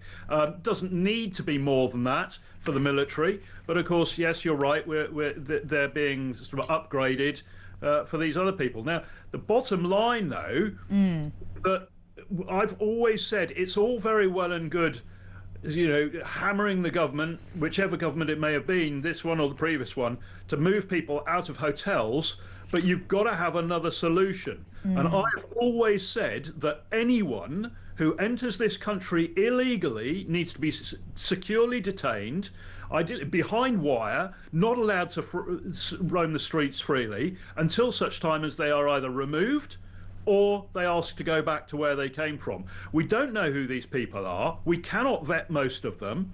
You know, there is absolutely no good reason to allow them out and about, except that we've been a country that has simply sort of, if you like the boiled frog analogy, we let in a few, and then the next thing we know, we've got tens of thousands coming in, and we haven't changed our methodology. What we need is a proper strategy for getting ahead of the game, Samara. What we've got, though, what we've actually got, is a government, a Home Office, a civil service that is firefighting. It's responding to public headlines and outcries about hotels or whatever else it may be, and then throwing the dog a bone with these sort of things, which actually make the problem worse. We need all these people securely detained in purpose-built facilities. And let's face it, I was in Afghanistan for 27 months, and the British military and contractors put up basically a massive town in the middle of the desert in northern Helmand, Camp Bastion. We built that. We can do, you know, we can do this with all the catering facilities, the medical facilities, everything else. We can do that.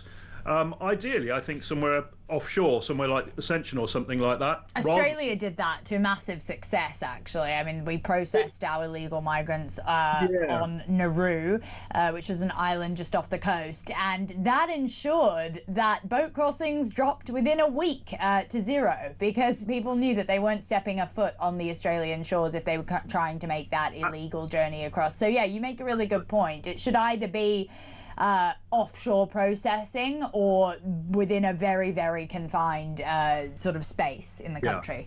So, Samara, just if I may briefly, because there's a very important point to make about the Australian case vis-a-vis the UK situation. A lot of people are citing the Australian case as a way of turning the boats back. Now, in Australia, the dynamics were different. The boats we're talking about in Australia, that Australia has to deal with still to an extent, are ocean-going vessels. Not necessarily in the best condition, but they're steel or solid wooden hulled vessels that you can land a boarding party on, take control of the individuals on it, and you can and in taking control of it, you can put it under tow and you can move it back. You cannot put a boarding party of 8 Royal Marines onto an overladen, flimsy inflatable in the English Channel. So there are some things that we can learn from Australia, and but we have to be very careful to recognise that the dynamic and the situation here in the UK is not the same as the one that Australia is facing. But the point, though, about the processing side of it and the detention side of it offshore is absolutely valid. It's quite interesting. Oh, sorry, Henry, go on. The only thing that will deter people, as long as people come to anybody, if they're going to somewhere else, they go because they've got an interest in going there. There is something attractive or to their benefit in being in that other place. That's why they go there. They come to the United Kingdom because it is in their benefit to do so. It's to their advantage to do so. Now, there may be many different motives and so on, but ultimately that's the bottom line. And as long as the United Kingdom continues to provide that benefit, that attraction, people will come, and organised crime will try to facilitate that movement if it's illegal. So what we have to do is stop making the United Kingdom an attractive destination for illegal migrants. And I don't care what anybody says. Samara, I've dealt with refugees in the Balkans, in Eastern Europe more recently, elsewhere. I know what a refugee looks like. I know the dynamics. I know how they behave. The young men coming across the channel are economic migrants. Even if they come from places where there's been conflict, they make a choice about their destination because it is economically or socially useful for them to do so. So until we recognise that, we will never address this problem properly. No, you're totally right. And, when you look at the government's current policy, which is the one in, one out scheme that they've constantly been trying to sort of push, we saw that just last week, because of these comforts that we offer over in the UK, a migrant who had been deported under this scheme made it back into the country. I mean, it's absolutely staggering. And his actual wording of why he came back was that he felt like it was unsafe in France and that he wanted to come back here. Code word for, I didn't like the tent that they gave me in France. I would like my 4-star hotel here. I mean, it really is that. It's that it's a much more lucrative offer. These people are very industrious individuals who know how to contact a people smuggler. They know how to cross the border illegally. They know exactly what benefits they're getting when they come over here. These are not vulnerable individuals, or most of them are not. I mean, I do see the odd, occasional woman and child, and to be honest, quite frankly, it's actually a total abuse to be putting a child on a boat and putting them over from France to the UK, and anyone who does support, the humanitarian effort of, helping people trying to cross the channel, what you're actually doing is putting women and children in danger who are trying to come over here, because you're giving them this false sense of hope, or actually sense of hope at the moment, that they will have a life here. So it's irresponsible, and it's always the women and children that do end up dying when those boats sink. So it's not humanitarian in any way to encourage this, but all these lefty charities do seem to think that that's a great call. I know, they are incredibly naive people.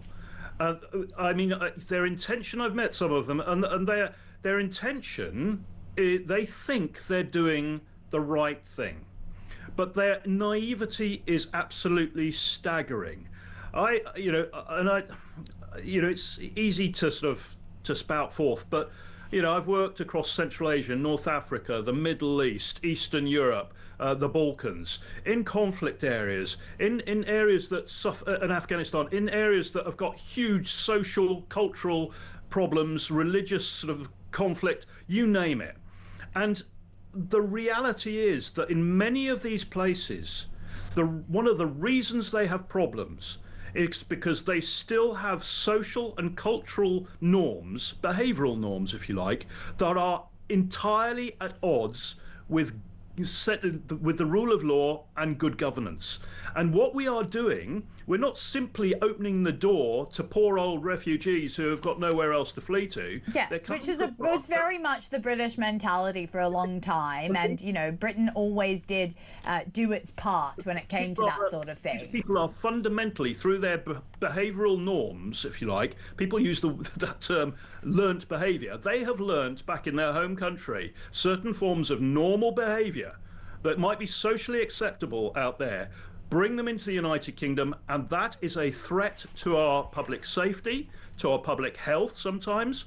Not all of them, but we are opening the door to so many problems when actually we all acknowledge that these people are entering the United Kingdom illegally, in which case they need to be detained. We have somehow stopped. I think you talked about the prison service earlier and the state of our prison estate, and I agree. Theresa May decimated that. It needs to be sorted out, but we have become a country that doesn't even take action against shoplifters and burglars. And now we're opening, for a time now, we've been opening the door to people who simply do not like this country, have nothing in common with this country, don't want to abide by its social norms, behaviours and laws, just simply come here to exploit it. I can't blame them.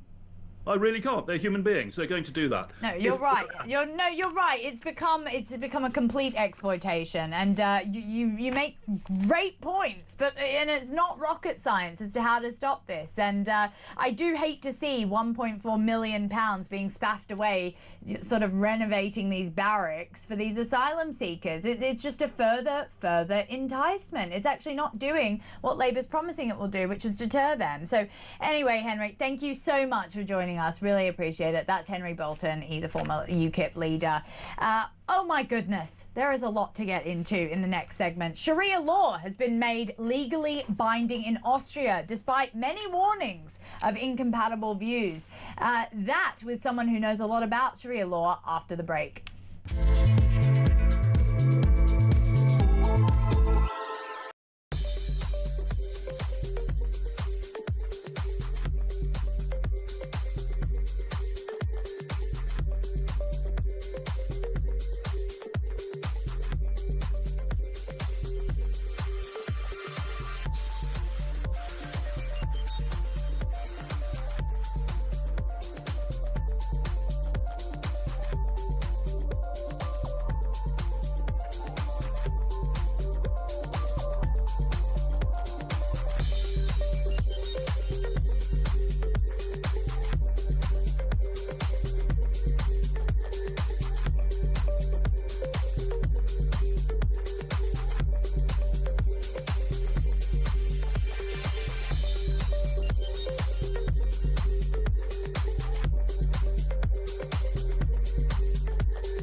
across the UK, on DAB+, on your smart speaker, on your smart TV, and on your side. This is Talk. Welcome back. Well, Sharia law, it's something that Trump has said apparently London is under. Look, I don't really believe that quite yet, but it is definitely an increasing threat to the West. We do see a lot of the time that there are some interesting practices being put in place that are not exactly Western, let's just say, by different communities. I mean, we even know about the synagogue attacker. I can't say too much, obviously, because it's still quite an open case at the moment, but we know about him that he had 3 different wives and he was living a life like that in Manchester, and no one said that's not okay. And I think we should actually be kind of abiding by British laws if we live in a British country. It's pretty simple stuff, but it's increasingly just not done. So interestingly, in Austria, there was a case, I just want to read through this. 2 Muslim men, they had used a Sharia arbitration tribunal to settle a case for one of them owing the other £277,000. Now, the loser in the case then appealed to one of the Viennese courts, arguing that the rulings made under Sharia have no standing in Austria. But the court actually upheld the tribunal's decision, therefore basically saying what happens within Sharia law is somewhat compatible in this European country that once had its own legal system. So it is a very, very slippery slope when we start having these precedents within our courts. Will it happen here? I actually really wouldn't put it past Britain to start introducing this sort of thing. I've still got Jamie McIver in the studio who'll definitely have some words to say about this. But let's cross over to Khadija Khan, who is a journalist. Khadija, welcome to the show. Thank you so much, Samara, for having me. You're so welcome. I always love when you speak on these things because you've been kind of in it, so to speak, and you understand the nuances of these communities. Do you see something like this happening in Britain? Do you see Sharia law being upheld in a British court in the future? Samara, it's shocking, extremely shocking that a court in Austria's capital, Vienna, has confirmed that Islamic jurisprudence, which is Sharia law, is legally binding for civil disputes in the country. I think this has been said, and the decision, I mean, the impression they are trying to give is that this decision has sparked fury from politicians on the right. It is a false impression, in my opinion, because secular liberal people, do they have nothing to worry about the ever-growing influence of Sharia councils across the Europe and how the decisions made in line with Islamic laws are violating human rights and abusing women's rights with impunity? I'm actually not willing to give credence to this false impression. This is not an issue of right or left. This is about upholding Western secular humane laws with which Sharia edicts remain at odds. Now, regrettably, the West remain grappling with the question that whether these Sharia councils are really a court or arbitration. Now, the answer to this question is as evident as the day. These Sharia councils operate as a parallel legal system, as a court enforcing and forcing their religious decrees on people, which cause them to suffer, especially women and children. And this has been widely reported, investigated, and documented in mainstream media. Unwittingly or unintentionally, the Western politicians and the legislator and the people on the left, they appear to be in denial about this fact, which is beyond rationale. You talk about the Britain. Just a few months ago, it's been reported that the Britain has become a Western capital of Sharia court, with 85 Islamic councils operating up and down the country and implementing Islamic jurisprudence with immediate effect. Let's not forget that these so-called Sharia councils, which are actually parallel legal system, they actively issue decisions and decrees which are considered the very implementation of divine laws. These divine laws are a legal binding for the followers, and these decisions cannot be disregarded. Any defiance meets with harsh criticism, ostracization, alienation, and in worst cases, with the false allegations of blasphemy. And I distinctively... Yes, yes, go on. But Khadija, let's talk about that. Seriously, because you make some really, really good points here. I want to talk the audience through some really bad aspects of Sharia law. In some systems of Sharia-based family law, a woman's testimony may count for half of that of a man's in court. Wow, that's very 21st century, isn't it, Jamie? Inheritance laws sometimes allocate less inheritance to women than male relatives. Then, obviously, what you were talking about, apostate or blasphemy, can carry severe penalties, including death. These laws limit freedom of speech, freedom of religion. And then we've obviously got the Sharia-based penal codes, so that criminalizes same-sex relations. And sometimes it can include imprisonment or capital punishment.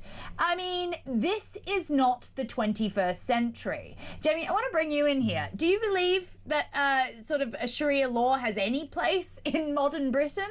There is no place in modern Britain for Sharia courts or any courts other than the courts of our country, of our judiciary, that one used to believe was impartial. There are some question marks there, but I believe in the system, although it's showing itself up. What concerns me about this is precedent, but also what concerns me more fundamentally is, why is it that there's this obsession with Sharia courts? Really, there should just be an obsession from all religions, people of all religion, to try and settle matters outside of court in any circumstance. That is why we have legal professionals. Yes. You do not need to bring religion into this. You do not need to bring misogyny into this. You do not need to bring homophobia into this. Let's be real. There is no place for any of those things in Britain. If people want to settle a dispute outside of a court setting, which should be encouraged. Our courts are totally overwhelmed. Our justice system is completely broken. That should be encouraged. Why you have to add the religious component to it and actually make people suffer as a result is unnecessary. And what's even worse is that we do not have members of parliament in this country prepared to say this. They are quite happy to appease because Britain is surrendering to radical Islamists. Britain is surrendering to radical Islam and radical Islamification of various aspects of our lives, and people need to be brave enough to speak about this. We cannot live in a country whereby if you are of a certain religion you may have access to a certain legal apparatus that one of our courts will recognise. Now fortunately this hasn't happened in Britain yet, although I think you're quite right to mention that it is happening in our country. There are probably some horrific stories of how women have been treated in these settings. We should never be against outside of court settlement, but we should be against the idea that one religion is able to have a legal apparatus over another. And the day that a British judge or a British court actually recognises some form of Sharia court outcome and that supports an outcome of a defendant in any case, we have a big problem. So I hope that actually what's happening here is flashing big warnings. But here's the sad thing. Which government department does this fall under? Oh, the Ministry of Justice. And who is the person in the cabinet responsible for this? A man that oversees the release of a prisoner by accident. So that's the worry. Yeah, I mean, that man, I mean, just look at him on Mastermind and you'll know exactly what you need to know about how smart he is. Sorry, Khadija, what did you want to say to this? Because, Yes, I would like to say something about the Secretary of State for Justice. I distinctively remember when the Reform MP, Sarah Pochin, she raised a question to the Secretary of State for Justice, David Lammy, and about the existence of Sharia councils. And in response, his minister, Sarah Zekman, defended the existence of Sharia court as quote-unquote courts of faith and called it a part of religious tolerance, that is an important British value. Now, saying that these councils are courts of faith is equivalent to endorsing a parallel legal system that is completely at odds with British law. In broad terms, Sharia proceedings can never be consistent with British laws because secular law mandate equality for men and women. Women are, in these Sharia council proceedings, women are pressurized to turn to religious bodies to guidance, for guidance in matters related to marriage and divorce. In Islamic jurisprudence, man can divorce women easily by pronouncing divorce 3 times. And then there is instant divorce that is still allowed here in the UK. This divorce is banned in Muslim majority countries and it is considered illegal under EU law. However, it is permissible in the UK. And then there is a halala scandal in which a divorced woman has to sleep with another man just to go back to her first husband. That is also permissible in these Sharia councils. So this is the situation we are grappling. There is blatant violation of women's rights and children's rights. However, we cannot discuss, I mean, as I told you, the politicians, they are so reluctant to have an open and frank discussion on this issue, which is related to the rights of women and children in this country. You make a really, really good point. I mean, it basically says that this ruling said that the Turkish community in Austria was to blame because Muslims in the EU, or rather the new homeland of Austria, basically only respect the constitutions and laws, but also want to consult for a lawyer amounting to 320,000. So what I'm trying to say basically is that there's a 2-tier system going on here. And that's what's actually arising. And you pointed to it earlier, Jamie, because when we have one law for them and another for us, that's the most blatantly two-tier thing that I can see. And we see it in Austria, but also obviously, yes, we do have those 85 Islamic councils operating in Britain. So as I said, I think we're just one case away. Well, actually, Samara, this is the 3rd tier of justice in this country because we now have this paralegal system working alongside, and the British people, I think, are actually getting quite wise to this, but it's actually a very concerning 3rd tier if it makes its way into our justice system, because we already know we have 2-tier justice when it comes to sentencing, when it comes to being paid to leave the country if you're a criminal. We know that we see harsher sentences on women. Just look at Lucy Connolly, her case. You know, there is actually more space in certain prisons, therefore you're more likely to get a custodial sentence immediately or be on remand, as opposed to being of another gender where you're actually more likely to be on remand because there's no space. You're more likely to be released early if you're a man. You know, these are very worrying 2-tier dynamics to our system, but this is a very concerning, I think, hidden world that actually only recently people have become wise to its existence, and I think Europe is waking up to this. Britain is waking up to this, but the public have woken up to it, but Parliament hasn't. And the response from the government minister, how hard would it to have been to say there is only one court that matters in this country, and that is a British court with a British judge or jury or magistrate? Oh no. No. Can't oh my be gosh, saying you might that. as well no, have just said the most Let's controversial appease. thing ever, Why? Jamie. Because we've got 400 odd Labour MPs who are so worried that a Muslim person in their constituency might not vote for them. I tell you something, most British Muslims are sick and tired of this too. This does not get spoken about too. It is radical, obsessive. Actually, the worrying thing as well, Alex dropped into this at the start of the show. Actually, there are English people that have been coerced and indoctrinated by far left people in our politics to believe that actually Sharia court's probably a good thing. That's probably what these people's mentality is. That's how much they look into it. And these are the same people that go on about trans rights. These are the same people that go on about LGBTQ plus XYZ 1, 2, 3 rights, or whatever it is now. I lose count. It's hilarious how Sharia law and LGBTQ rights go into one now. Absolutely. I would have never seen that perfect marriage. When I say perfect, I say that very facetiously. It doesn't exist is the truth. But unfortunately, who wants to deal with facts on the left of politics? politics. You know, it's far more easier just to peddle lies. Very, very good point. Khadija, anything to say lastly before we have to go to break, because I'm running over massively. I want to add this one point that the politicians, they need to stop infantilizing, Muslims, British Muslims, because as it was said, that British Muslims, they are sick and tired of this, infantilization.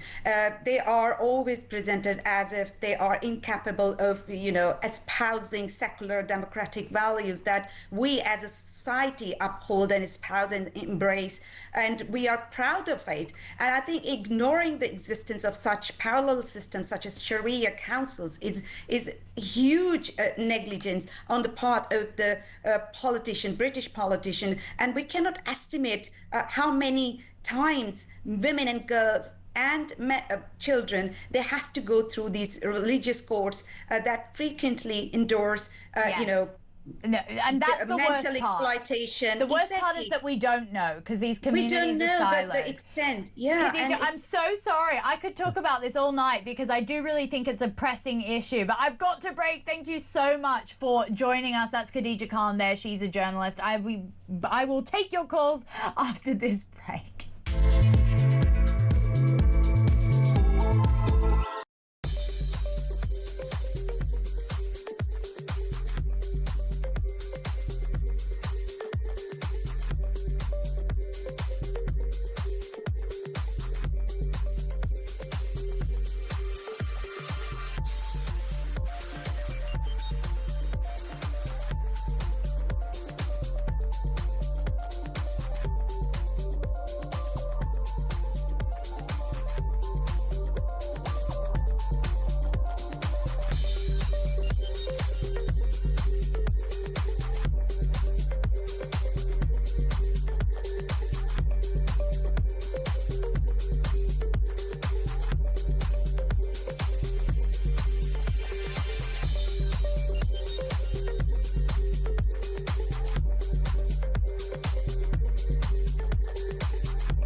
Can I just say, I don't know if you're going to get here, but I want to get here. Them at the Dodgers game. Who in their right mind does not take their son to a baseball game? It's Harry and Meghan sitting there in front of Magic Johnson. That's true. They're front row. I never thought about that. And why does Harry not take you know who he took to the Super Bowl? Eugenie. Why does he never take his son to these types of events? How odd. Isn't that strange? What a very interesting point. Yeah.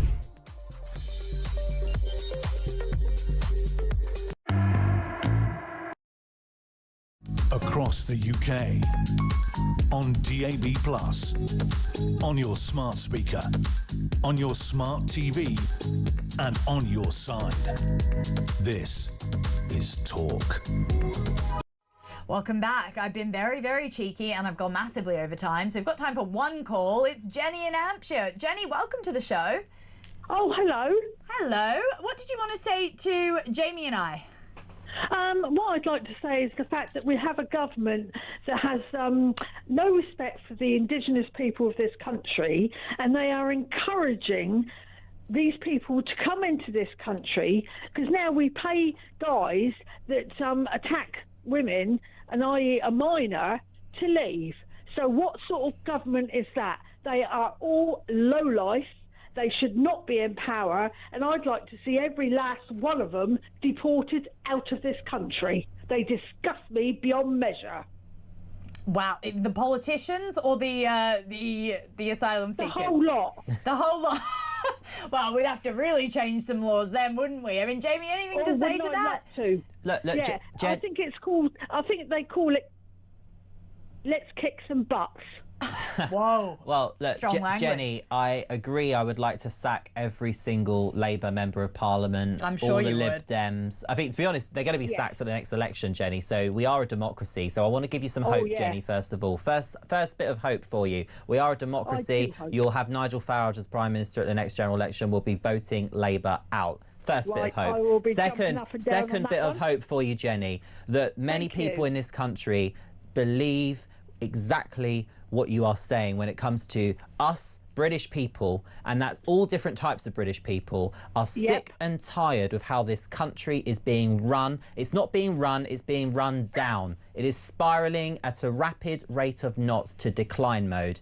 And but they're all Fabians, you are aren't not. they? You are made to feel like a weirdo for being concerned about your country by this government and people on the left, but the silent majority are with you. Those people that voted to leave the European Union, those people that vote with their hearts and they vote for their country. So what I will say to you, Jenny, is the politicians are going to get sacked. As for the people that are coming to this country illegally, this government certainly hasn't got a plan to deport them. The incoming government, the Reform UK government, will detain every single one of them and deport every single one of them. We'll start with the prisons and we'll start with all the ones that are currently in hotels. They'll be in detention centres. They won't be walking freely. They won't be sexually assaulting your daughter on the way to school. They will be detained and deported.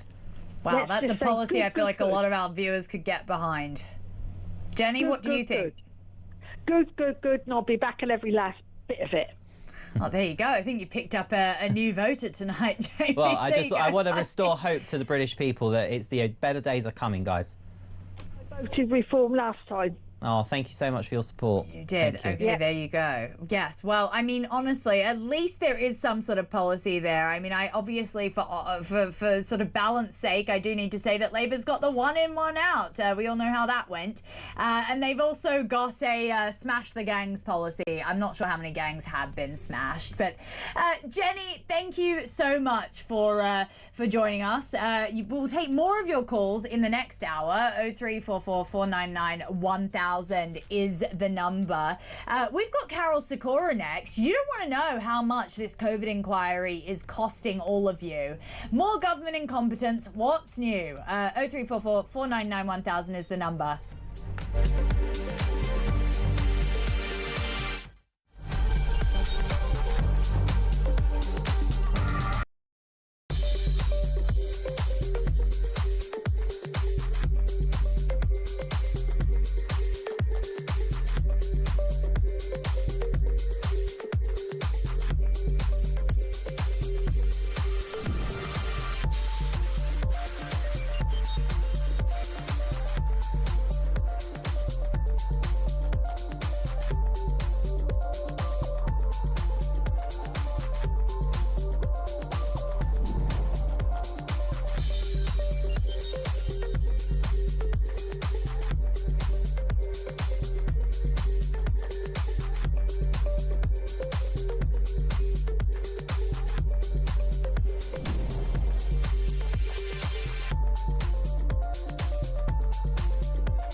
across the UK.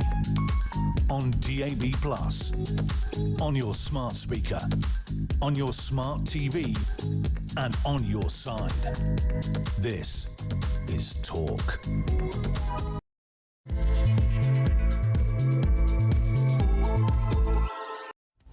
Welcome back. It is just past 9 p.m. and you are on the Political Asylum with me, Samara Gill. I'm filling in for Kevin O'Sullivan while he hosts breakfast. Yes, I think he's really enjoying those early morning wake-ups. No, I mean, I spoke to a producer today who just said, that man is tired. But, I mean, he has got great energy. He does keep it up. I think he's been filming a lot of different pre-records for you guys to enjoy over the weekend today. So definitely do stay tuned for Plank of the Week, for what just happened. It's going to be a Halloween spectacular. We've got grumpy old men as well. I mean, that man is that man doesn't stop. Yeah, he is massively a grumpy old man. So yeah, he's not playing when he goes into character for that show. I can tell you that much. Look, Darren says, mark my words, Samara, if we downgrade the quality of accommodation for the illegals, there will be a mass disorder and there will be rioting by them, including burning down the accommodation. They are not going to accept lesser accommodation without a fight. Successive government failures to get a grip on the situation will ultimately reap problems. Same thing with putting them on boats and offshore processing centres. Yeah, I mean, I actually do... I don't want to see anything being burnt down. I don't want to see any disorder at all. But I do think from today we can see that these asylum seekers, they know their rights. I mean, when we look at this 500 quid that Hadush Kavutu extorted from the British taxpayer, that was all because he put his foot down and started stomping because he didn't want to be deported. So yeah, I agree with you. They do know that they can actually press this government, and this government has told them that, yeah, we'll lay down and take it. I mean, it sets a very, very, very dangerous precedent. Speaking of laying down and taking it, that COVID inquiry, COVID. That was a whole nation laying down and saying, yeah, whatever you want to do to me, lock me up, silence me, jab me with whatever, I don't mind. That was what COVID was. And yet another day, yet another inquiry. I'm joined by Professor Carol Sikora. He's the medical director at the Rutherford Cancer Centre. I mean, Carol, you kind of guided Talk through this period. You were there for some of the dark, dark days that the nation had to endure, but you were kind of the common sense angle, and they were trying to shut you up at every single sort of corner that you tried to go around.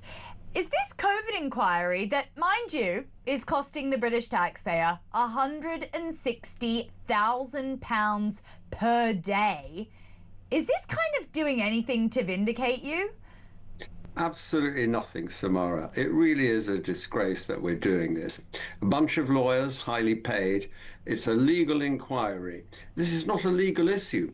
What we need to learn from COVID is how we could have done better. Because if it happens again, it won't be COVID, it may be another pandemic. We need to know how to handle it. And there are lessons to be learned, how decisions are made, how the politicians reacted, how the doctors reacted, how the public health teams, how the hospital.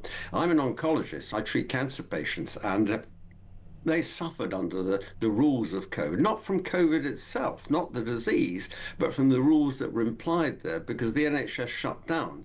To most cancer patients, it was difficult to get treatment. And as you know, early treatment for cancer is good, late treatment costs lives. So you're right, and a lot of those appointments were just simply missed. And I was actually talking to a doctor yesterday who was very much in favour of the strikes that are going to happen, and she said, "Oh, it's only the appointments that they're going to miss, the daily, the sort of weekly checkups that people are going to miss. No, those are the actual integral appointments for things like detecting cancer." So you're right, it actually had a very, very horrible knock-on effect.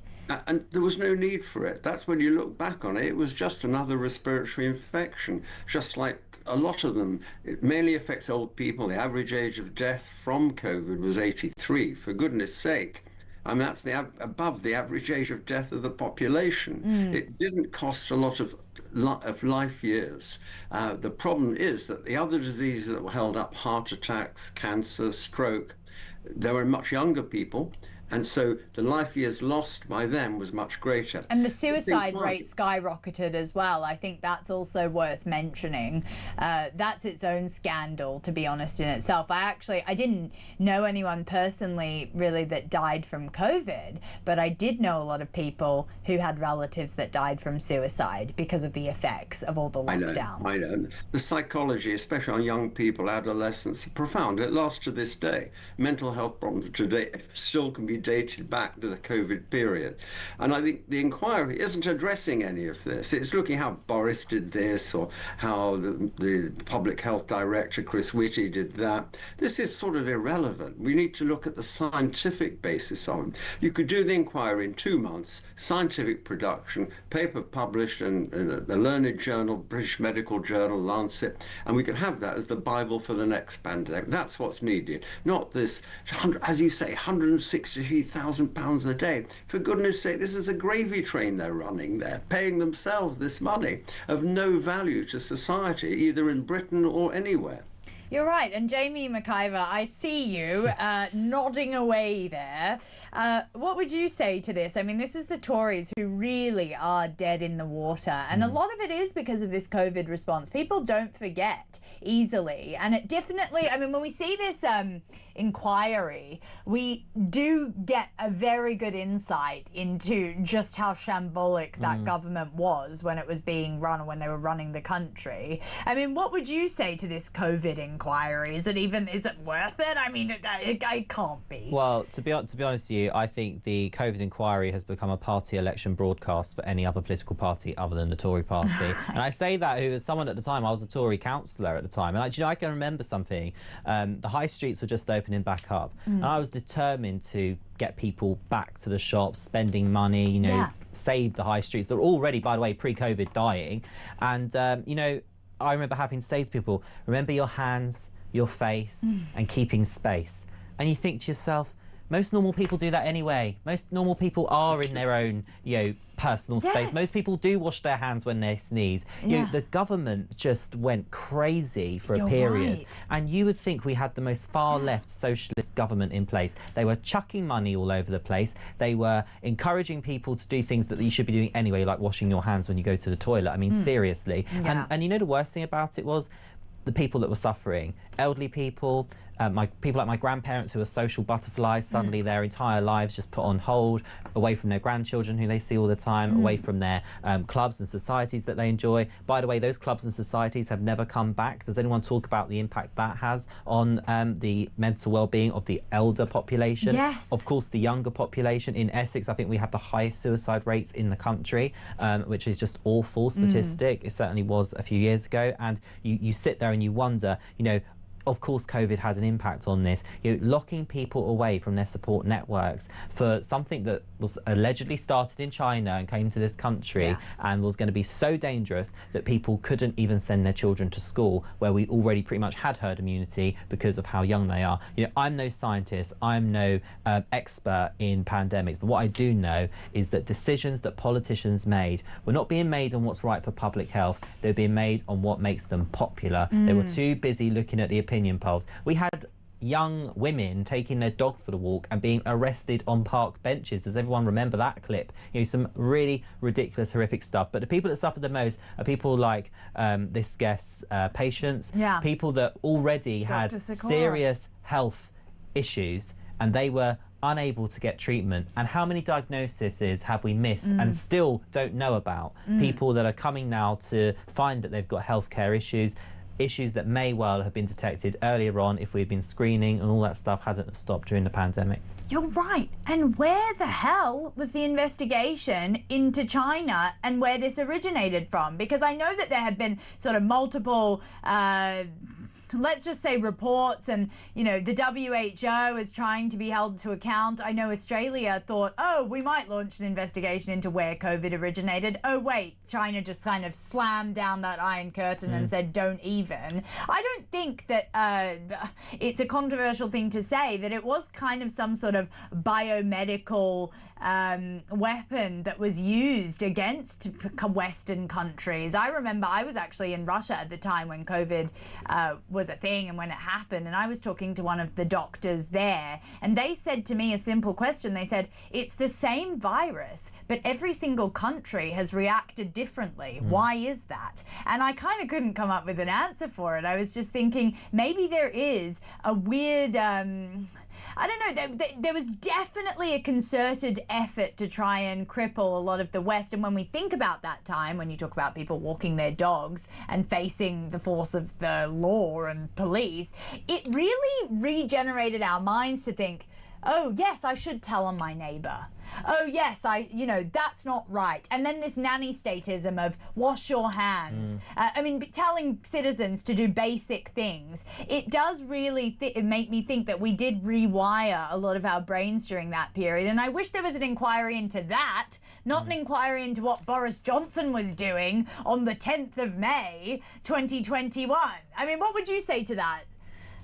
I would agree. I mean, we need a scientific inquiry, not a legal inquiry. Yes, Not what evidence were they given, what decisions did they make, and how we can avoid it in future. You're quite right, Samara, about the China business. The Institute of Virology in Wuhan was an experiment to try and weaponize a virus. It was partly funded, ironically, by the National Institute of Health in Washington. It was American money partly doing that. It was a reasonable project, but unfortunately, what looks as though happened, the virus got out there, and it's never been properly explored, how it got out, how it spread around the world. It spread on the aeroplanes from Wuhan to Beijing, and from Beijing to the west and to the east, everywhere.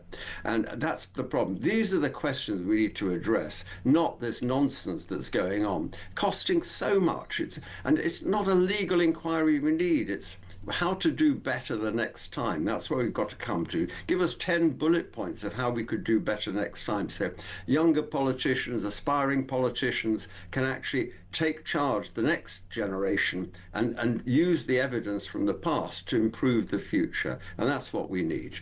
You're nodding away there, Well, Jamie. I completely agree. And also, but we can all be reassured, can't you? Because this Labour government's stance on China is so strong. We're just giving them a bit of we're just giving them our overseas territory through Mauritius in terms of the Chagos Islands, just so they make sure they can land their fighter jets a bit nearer to some of our assets. Oh, and also we're going to let them build in the centre of London an enormous embassy, which has so many ramifications for our technicality. But no, it's fine, isn't it? Because they only brought the world to a halt. Oh, and then there's a prosecution that mysteriously is no longer, despite having court hearings, also linked to China. But, it doesn't matter. We've got spies in our parliament. We've got an overseas territory that we'll give via Mauritius, and we've got a huge embassy coming. So it looks like the lessons from COVID that have been learned in terms of China is nothing. Oh, yeah. China's absolutely been held to account for this. Not. I mean, would you agree with that, Dr. Cowell? I mean, you were the one who was actually, this whole conversation, we probably could have been thrown into jail over this if we had it a couple years ago. And you were the one trailblazing all this common sense during a time when, frankly, it was just pure madness.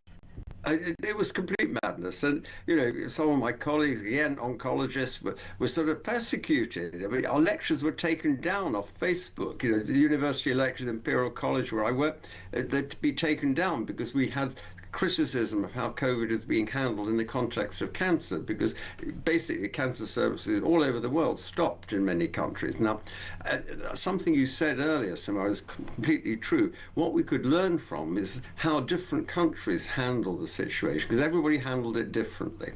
Border control was different. The red hotels, from people from red zones and all the rest at the airport, that was all handled differently. So there's a lot of information there about how to handle a pandemic that will be useful to capture, but this inquiry isn't doing that. It's just, as you say, inquiring what Boris had for lunch on a certain date in September. We're not interested in that, for goodness sake. No one's interested in Boris anymore. Precisely. What he had for lunch, things have moved on, and we've got to capture what's important and move it forward. And I'm afraid this inquiry is just not going to do that. You're right. And the common denominator is that people just made piles and piles of money out of this whole crisis. And you can see that Why is the COVID inquiry still making £160,000 a day? Because people are still making money out of it. That is actually what's going on. So I'm just really sick of all our taxpayer dollars being absolutely spaffed away. I mean, part of the reason we're in massive debts at the moment is because of COVID and because of all these stupid decisions that were made by the previous government. And I'm just really over it. I think when we look at, you know, Michelle Mone, the contracts that came out of that, the PPE raucous, I mean, it shows that the worst of humanity was actually on display at that time, not the best, even though they want us to believe that because we went to bang a few plates for the NHS, a few pots and pans, apparently, we were all singing and holding hands and saying kumbaya. It's not true. It was a dark, dark time, and let's hope we never go back there again. While I've got you, Dr. Carroll, I want to talk to you just about the strikes. Now, Wes Streeting's saying we will not be held ransom by the striking doctors. That's something quite interesting for him to say, considering he gave them a 22% pay rise. I mean, there's a 5-day walkout planned by these resident doctors. It's due to take place between the 14th and the 19th of November, so pretty soon. What do you make of that? Is this just sort of the entitled generation saying we want more? It's partly that. It's also total dissatisfaction with the NHS as it's currently run. The doctors have lost the ability to be part of a group anymore. I mean, in the old days, we worked what we called firms. You worked for a consultant, you have a group of junior doctors, first-year doctor, second year, maybe a fourth or fifth-year qualified doctor learning a specialty. And you were part of a team. And the team worked together with the nurses and other health professionals. That's all gone now. And people do shift work, they come in for 8 hours, they walk around in hospital scrubs, exactly like on the TV, and they don't feel part of a group. And I think we've lost that group feeling. And the NHS has really not helped. The bureaucracy is absolutely mind-blowing. Every year you do these stupid mandatory courses on DEI and so on. And it's so obvious. Nothing changes from year to year. You have to do the multiple choice questions and so on. So I think it's not just about money, it's about the whole system. And I don't know what you can do to get it better. Other countries are fine. That's the thing, again, comparing France, Germany, Switzerland, Australia. Young doctors are great. And it's not about money. This is about job satisfaction and position in the system, basically. You're right about job satisfaction, but I spoke to one of these doctors yesterday, and she was very upset with me and my stance on the whole thing, and, you know, she wasn't very happy with her 22% pay rise. She obviously wanted more. She actually didn't have a ceiling. I went, oh, do you want a 70% pay rise? Do you want an 80% pay rise? She had no ceiling to how much she wanted of the British taxpayer money, but she also said some strange things like, oh, I have to be inspired every single day when I come into work, and I'm not inspired. And I'm thinking, wait a second, I'm not inspired every single day when I come into work. You know, she wants to, well, maybe, but I want work-life balance, all this and that. I mean, do you think this is really a generational thing? Because I don't actually remember your generation striking when for the NHS. Do you think this is more about the 9th place generation saying, I want more money and I want 100k on a starting salary? It's a material world now, much more so. I mean, most doctors in the good old days would almost work for free. They love doing it. They just like it should be about hospital life. And if you had to stay late, you'd stay late. I remember, cancelling dinner dates with my current wife. I've been married 50 years, by the way. But you're still married after cancelling those dinner dates. Because I'm stuck on the ward doing things, and it's different days. And I think the problem, they've got mixed up, whether it's money, whether it's job security, which is the specialist training, it's all got mixed up. And, Streeting, I mean, the guy seems reasonable, he's clearly intelligent, he's trying to solve it. The trouble is they're fighting back all the time. Can you do it better? What I don't understand is why we don't have this problem in other countries. They've clearly got it right. They've got the training system right. The doctors are happy. They're not here. The system needs to change. And I think that's the focus in the NHS is about little careers for different professionals in the system. It's silos instead of being a team effort to do the task, whether it's cardiac surgery or cancer treatment, doesn't matter what. It's the team that needs to do it. And we sort of lost that in the system, and so people are not happy. So we've got to get back that happiness factor, and it's not just about money. But it's a disaster because, as you know, waiting list 7.4 million is not going to go down from November the 14th. Dr. Carol Sikora, thank you so much for joining us. Oh my gosh, you were absolutely the voice of reason during the COVID pandemic, and it's just good that you still got a head on your shoulders there because, oh my gosh, they're few and far between doctors who are absolutely sound of mind. Thank you very much. Oh my God, maybe I need a doctor. I'm struggling to breathe right now. It's interesting. It reminds me of the reform policy that was launched just today, which was all about cutting down PIP payments for those who claim to be mentally ill. Is that kind of a way of potentially getting more resources back into at least the wards and not having them being dispersed around people who say that they just have anxiety and they don't want to go to work? Yeah, I think so. I mean, it was great to see Lee Anderson sort of talking about something he knows so much about, and you know, our head of policy, you know, Zia Youssef, we are so blessed to have such a fantastic head of policy. And I think, you know, one thing that is happening too much is there is this overdiagnosis. Wherever you look, you can look at this with children with SEND, you can look at this also grown-ups in the workplace. You know, they're not playing on mental health, they're being given, they're being thrown the mental health card. Yes. As Lee Anderson said today, you know, so how many times do we wake up in the morning and think, oh my God, I just can't be bothered today, or I feel sad today, I'm unhappy about something today. Which, by the way, is most of the British people at the moment. You can't then suddenly declare that you're depressed and go to a GP who will frankly just let you be depressed if that's what you want to be today. And you don't even need to see them face to face now. You can have that. You can do that over the phone. You then take that document to the job centre or via Universal Credit, and then before you know it, you're throwing all this stuff at you, and actually you sit there and think, actually, I don't have to go to work. I don't have to be like some of my friends that are always stressed at work. I can actually get paid to sit at home. Oh, and whilst I'm here, I can also get some discount on a car. And I'm really lucky because now my child can also get a taxi to school. I mean, it just doesn't stop. And I think... and then the child is indoctrinated. That's also a really important thing to talk about. It's the culture problem that then happens. Because then it becomes normal. And I think all these well-intended, you know, things that have been thought out for people that genuinely, you know, there are people that are genuinely depressed, you know, genuinely ill mentally and cannot get out of bed. And those people don't deserve to be financially ruined because maybe something traumatic has happened in their life and they need that support.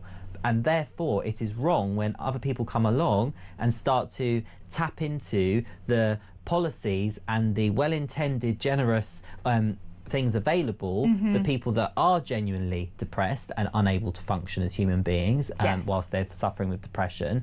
And those people come along and they get the same support. I mean, it is wrong. And so I think it's great that Reform are doing this because the one people that are going to benefit the most are the individuals themselves, because we all know that if you wake up in the morning and not feeling the day, by the time you've got out of bed, got ready, had a nice coffee, done your commute to work, walked in the office, been with your lovely colleagues, you forget that you started the day bad. And so I think actually the best thing for all these people is going to work. But, you know, to bring that to doctors, what we are seeing, I think, when it comes to doctors threatening to strike is they're forgetting why they went into medicine in the first place. And then you start to wonder, well, why did they go into medicine? Because if it's to save lives, that shouldn't matter where you're doing it. On the battlefield, helping our troops, whether that's, you know, going to parts of Africa and helping with a specific disease. You know, if you're a medically qualified person, the thing that should motivate you should not be how much you can earn. And by the way, doctors can earn a fortune privately. Doctors can earn a fortune doing other things outside of an NHS ward. That's their choice. Even within the NHS, though, they earn way more than the average income. Of course they do. And of course there's options,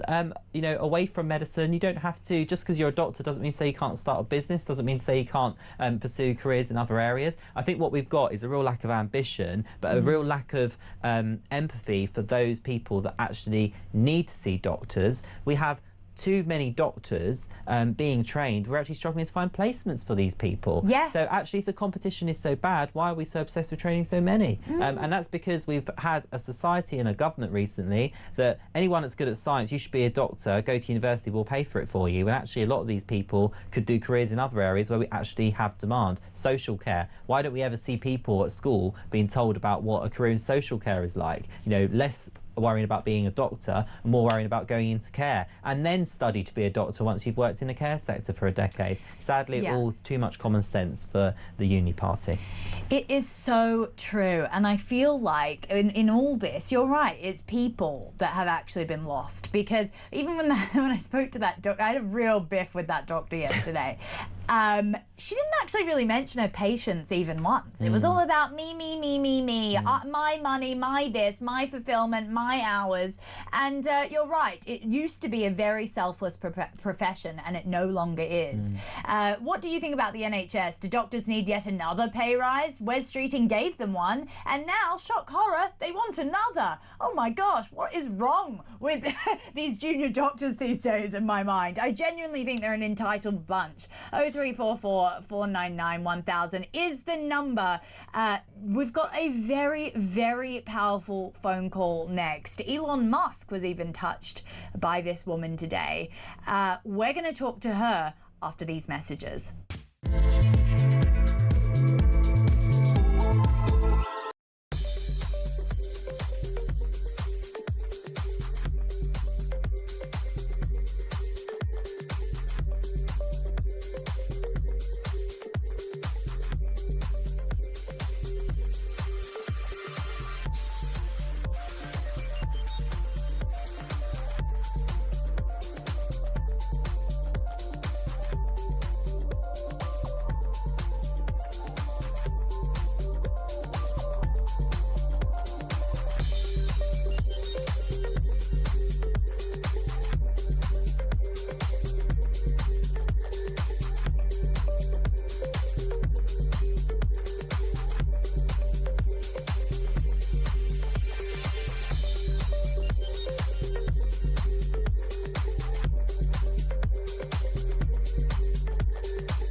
There is a nauseating irony listening to Sadiq Khan, this pious, horrible man who for so long has deflected, failed to answer the question as to whether there are sexual grooming gangs operating in London. And now, of course, the Metropolitan Police are telling us that they've got 9,000 cases they're looking at.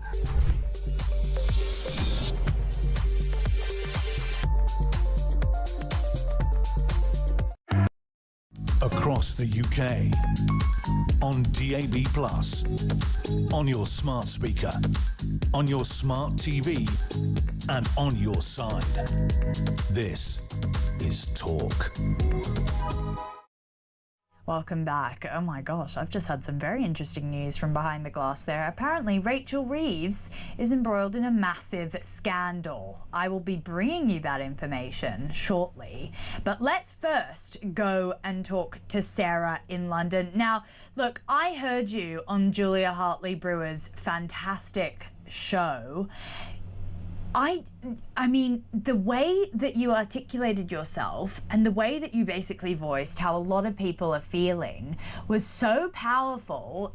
Make sure you always do tune into Julia Hartley-Brewer's show 10 to 1 every single day up until Monday to Thursday. It is a fantastic show, and that was really great that she was able to talk to you there. But now you're talking to me, Sarah, so do tell me how you are feeling now, because let's have a look at you on the Julia Hartley-Brewer show first, just to get into that.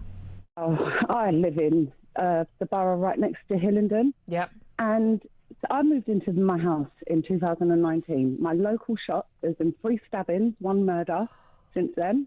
Wow. My friend was murdered last year up on the high street. Girl I know was murdered in Southall Park. The government are failing us. I'm so scared for my children. I have a 22-year-old son, and I'm begging him to move out of the country. Oh my goodness, I feel for you. What are these politicians doing to us? They're putting our children in so much danger. They're putting everyone in danger, and they're not doing nothing to help us. And that's the thing a lot of us feel. You know, how many is too many? They're pushing us to do something that we don't want to do. We are peaceful people. British people never vote against their government. Yeah. They're going to push us to it because they're not listening to us. Our friends, our family are dying. I had a cousin murdered 20 years ago who was stabbed to death, and nothing has changed, Julia. I'm so sorry, Sarah. I'm sure I speak for everyone listening and watching right now. My heart goes out to you, and that's the reality. I don't leave the house without a man. You're that worried. Well, everyone I know is getting stabbed. They're getting raped in parks. This is where I live, not where the politicians live. Do you think that's part of the issue, that they don't live in the real world? Keir Starmer, if you're listening to this, please do something. I'm petrified. I've never broken the law in my life. I've been a law-abiding citizen. I've been a civil servant. Please do something. It's us that are dying on the streets. You talk about being racist. We're not racist. My sister's mixed race. Yeah. I was a white child brought up in a mixed race family. Yeah. Nothing to do with race. Exactly. To do with our safety. I mean, that journalism from Julia there, that's powerful. Because that and those people and Sarah are the people who are on the front lines of this invasion and the front lines of not feeling safe. Sarah is asking for basic British rights to be able to go and walk in the street, but she can't even do that without a male present. That's how bad things have gotten, and I'll say it again, I think it's a national emergency. Now, I'm not trying to tell anyone to go out into the streets and do anything violent at all. In fact, we need less of that right now. But I am saying the people of this country are crying out and no one is listening. Well, Sarah, I tell you who did listen to you, Elon Musk. He saw your conversation with Julia today and he has retweeted it. He's listening, at least, one of the most powerful men on earth and one of the richest as well. Obviously, Keir Starmer doesn't seem to be. Sarah, welcome to the show. How are you feeling now? Well, it was, I'm shocked about, it's gone completely viral. It wasn't what I expected. And yeah, I'm overwhelmed with it, if I'm honest with you. Like, to see Elon Musk retweet it, it's I can't thank him enough, if I'm honest with you. I can't thank him enough. He does have such reach, doesn't he? He's actually able to make this an international story. He hasn't stopped amplifying our voices, and I can't thank him enough. I mean, Jamie, you've got a lot of people that you take care of within Epping Forest. Is this the sentiment that you also hear there? I feel like this is a cross-country issue. This is not just Sarah in London. Yeah, no, Sarah, I actually was listening live. I mean, Julia's show is obviously a fantastic show, and I'm always tuning in, and I actually heard your call live. And Sarah, you know, you are speaking for so many people in this country, so bravely speaking for so many people in this country who right now find themselves too scared to let their daughter walk to school, too scared to let their young son go to, you know, where I live, you know, it's quite common, you jump on the Central line and go to Westfield, but then every parent's worst nightmare, there's suddenly news flashed, another stabbing in Stratford. Is it my son? Quickly check. Yeah. And this is the reality for so many people in this country now. But what is awful is the scenes that we saw yesterday were utterly horrific, but stabbings in London and violent crime generally, every 17 seconds, I actually put a leaflet out the weekend in my community of Ongar, every 17 seconds in England a violent crime is committed. You know, Britain's Britain is not a safe place to live, and you know, until people at the top listen. But as my mum is always saying, as somebody that's had 2 children, brought them up in our community, it's not the politicians who are living next door to these hotels. It's not the politicians living next door to these HMOs. It's us normal British people. And you're right, Samara, no to violence, but hell yes to protesting against this. Hell yes to making sure that we make our voices heard in every way possible. And, you know, Sarah, I think there's a lot of people that listened to your call earlier and will be listening now thinking, I completely agree with you and I feel the same. Sarah, what would you say to that? I mean, that's at least one politician hearing you. Well, it's just another politician, if I'm honest with you. I'll be like, that's how I feel. Yeah, I only trust a handful of politicians, and I don't trust any of them. They've all let us down. I'm in my 40s, and it's been the same since I was a child. It's been the same. Nothing's changed. We're just getting a different party with the same policies. Look, Sarah, I can understand that. I think Jamie speaks to you really as a person, not a politician. Sarah, no, I won't hide that I'm a politician. I didn't realise. No, Sarah, I want you to stand and be a councillor in May. You are in London, there are elections in London. Put yourself on a ballot paper and represent people that feel like you. We will not change this country by talking about it. This show is great. We will change this country at the ballot paper. Sarah, I want you to be a councillor in London. I want you to stand up for safety of women, stand up for young people and save this brilliant capital city of ours and bring it back to some sort of normality. You've got the voice, you've got the platform now. Become a councillor. There you go. Thank you. Look, Sarah, let's get into what happened. Look, your friend was stabbed. Yep. Last year he was an ex-service member. He was stabbed outside a pub in April last year. There was an argument. I don't know exactly what happened. I heard it was over a seat in the pub, and it got taken outside, and he got stabbed. I knew him my whole life.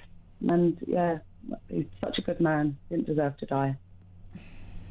And because of this and because of other incidents, this isn't the first person you know who's been stabbed.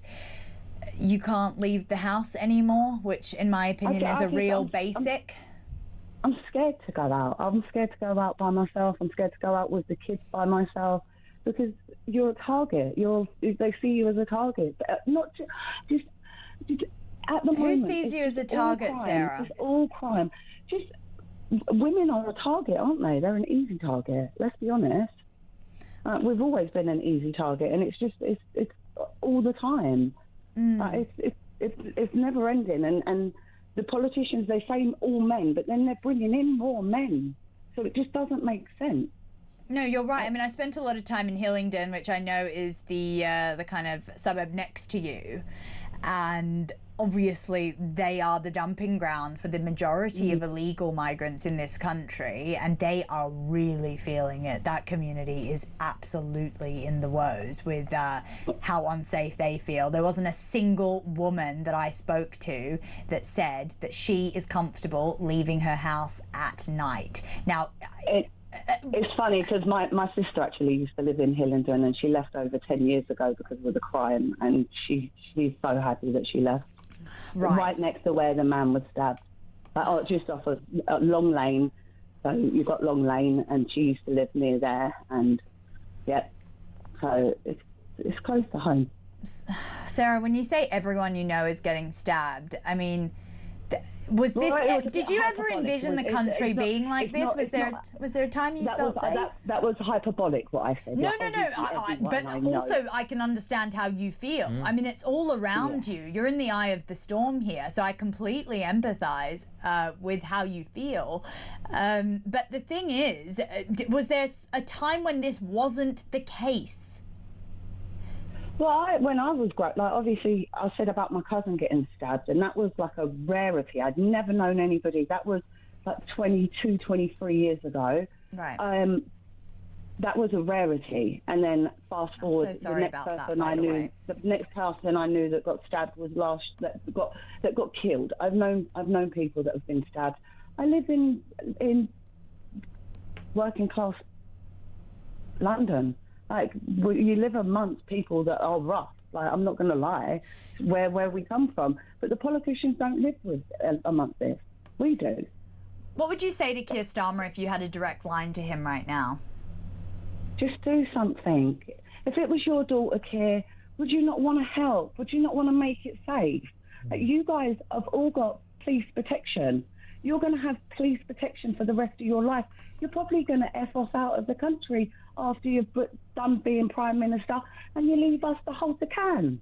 It's not on, it's not fair. Sadiq Khan, he drives around, he's the mayor of London. You live in London, obviously, Sarah. He drives around in a 3-person motorcade, Range Rovers, actually. And he has a cheat to keep his comments off on Twitter, so none of us can say anything to him. He's not a leader. Yeah. No, he absolutely isn't. He actually just hides away. He doesn't really do public events because he claims he fears for his safety. How about the safety of you and your children? Yeah. Yeah, well, I don't have armed guards and an armoured car to travel around in. Sorry, I fear for my safety as well.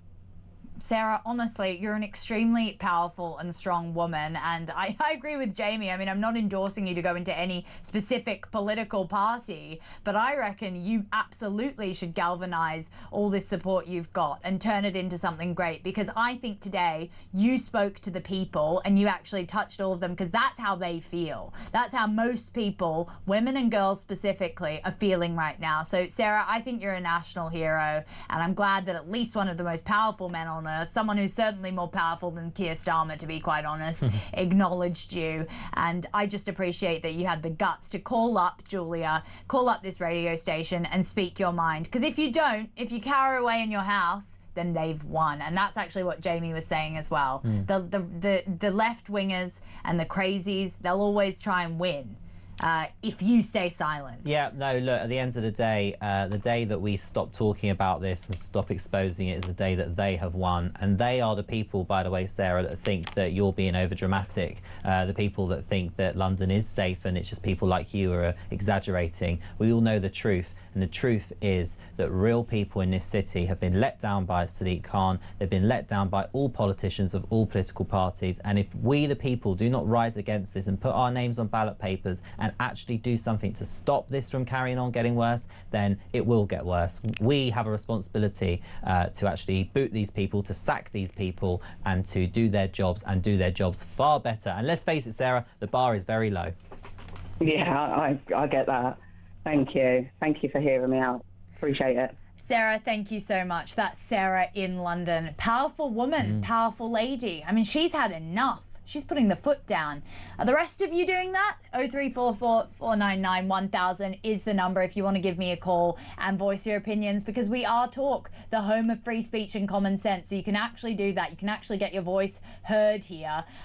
Unlike other parts of, I guess, the establishment. It sounds like Westminster doesn't want to listen to you. Massive, damning, potentially career-ending news about Rachel Reeves after these messages.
across the UK, on DAB+, on your smart speaker, on your smart TV, and on your side. This is Talk. Well, have I got some news for you? Rachel Reeves is in the hot water at the moment. This just broken. Rachel Reeves admits to breaking housing law. So Rachel Reeves admitted that she broke housing regulations by unlawfully renting out her family home after moving in to number 11. The Chancellor failed to obtain a rental licence for her home in Dulwich. Now, Rachel Reeves has referred herself to the government's independent ethics advisor. Wow, another day, another Labour scandal. Another Labour crony not actually abiding by their own laws. I mean, how many people do we have to have this with? We've had the corruption minister embroiled in a corruption scandal. We had the housing minister obviously not paying her stamp duty. That's Angela Rayner. Off you go. We had Louise Haigh being embroiled in another scandal for an iPhone theft. I mean, the list goes on and on and on. I mean, we also had the homeless minister being embroiled for kicking tenants out and then making them effectively homeless because she raised her rent by 700 quid a month. I mean, you couldn't make this stuff up. It's a bunch of hypocrites, Jamie. Well, they are. I mean, I bet David Lammy is, let me think a minute, livid, because, you know, he has to be told to say these words. Look, this is just really embarrassing, isn't it? I mean, you would think that with all of the stuff that's gone on, they might have all just had a little like, team talk at the cabinet, just, you know, 5 minutes before Keir walks in, like, as if everyone checked everything out, you know, we can't have any more of this. But you know what? The public are just sick and tired of this. And you know, one thing I don't understand about Rachel Reeves, so apparently one of the important things about having these licences is you have to sort of apply. Yes. And the council check that because of the certain place where your property is, they look out for things like antisocial behaviour, and they check to see when you apply for this licence if you're sort of a right and proper person. So it'd be very interesting to see what Rachel Reeves actually put down her job. Did she say she's Chancellor? Did she say she's Rachel from Accounts? Did she say she's Rachel from Complaints? Did she say that she she's wears many different an hats, economist? doesn't she? She's had a lot of very, very interesting titles, and many have not even been true. So it'd be very interesting to see what she actually put on her application for this. You're right. She's always kind of toyed with the truth quite a bit. I mean, it's quite interesting that she has referred herself to the government's independent ethics advisor. I guess she's obviously been pressed to do that before this gets more serious. I mean, I actually was surprised when they had the reshuffle that she maintained her position, because I would have thought she would have been one of the first people to go. She's probably been the most shambolic Chancellor we've ever had. There is such little talent in the Labour Party that it would be only a matter of time before the independent ethics advisor finds himself as Secretary of State, because they're just going through them like no tomorrow. In fact, I think the independent ethics advisor who deals with this particular government probably needs some well overdue annual leave, because the poor person, man or woman, I'm not sure, is clearly doing a lot of overtime at the moment. I mean, it's highly embarrassing that the government just can't get these small things in order. And then we wonder why people are accidentally released from prison when they can't get the basics like this right, when they can't even get their own ducks in a row as a cabinet, and then the next thing you know, the country's going mad. I think there's a correlation there. All of the people around the cabinet table are unfit for office, unfit to govern. Well, exactly. I mean, if they find that Rachel has done something highly unethical here, then we will really have some questions to ask. I've got a full switchboard. I've got people that are very, very upset right now. Let's go over to Carl in Liverpool. Carl, welcome to the show. Good evening, Samara. Evening. What did you want to say? It says that you're very depressed with the state of the country on my note here. Yeah. I mean, it's yet another day, yet another scandal from Labour, and another high-profile scandal. Mine was just based basically on the migrant that we give 500 quid to and send back home. You know, this has come from a week before where we're giving 111 million to Pakistan or India for contraception. Yes. We've got homeless veterans, homeless people, people who can't afford to pay the bills, winter fuel tax taken away from pensioners, so on and so forth, foreign aid, etc. And where does it stop? I mean, why are we paying someone we've already deported and giving him £500 just because he says, I'll kick up a fuss? Well, okay, kick up a fuss. We'll just kick you out anyway. Who cares? We're not paying people to leave. On what planet is that even? It's not insane.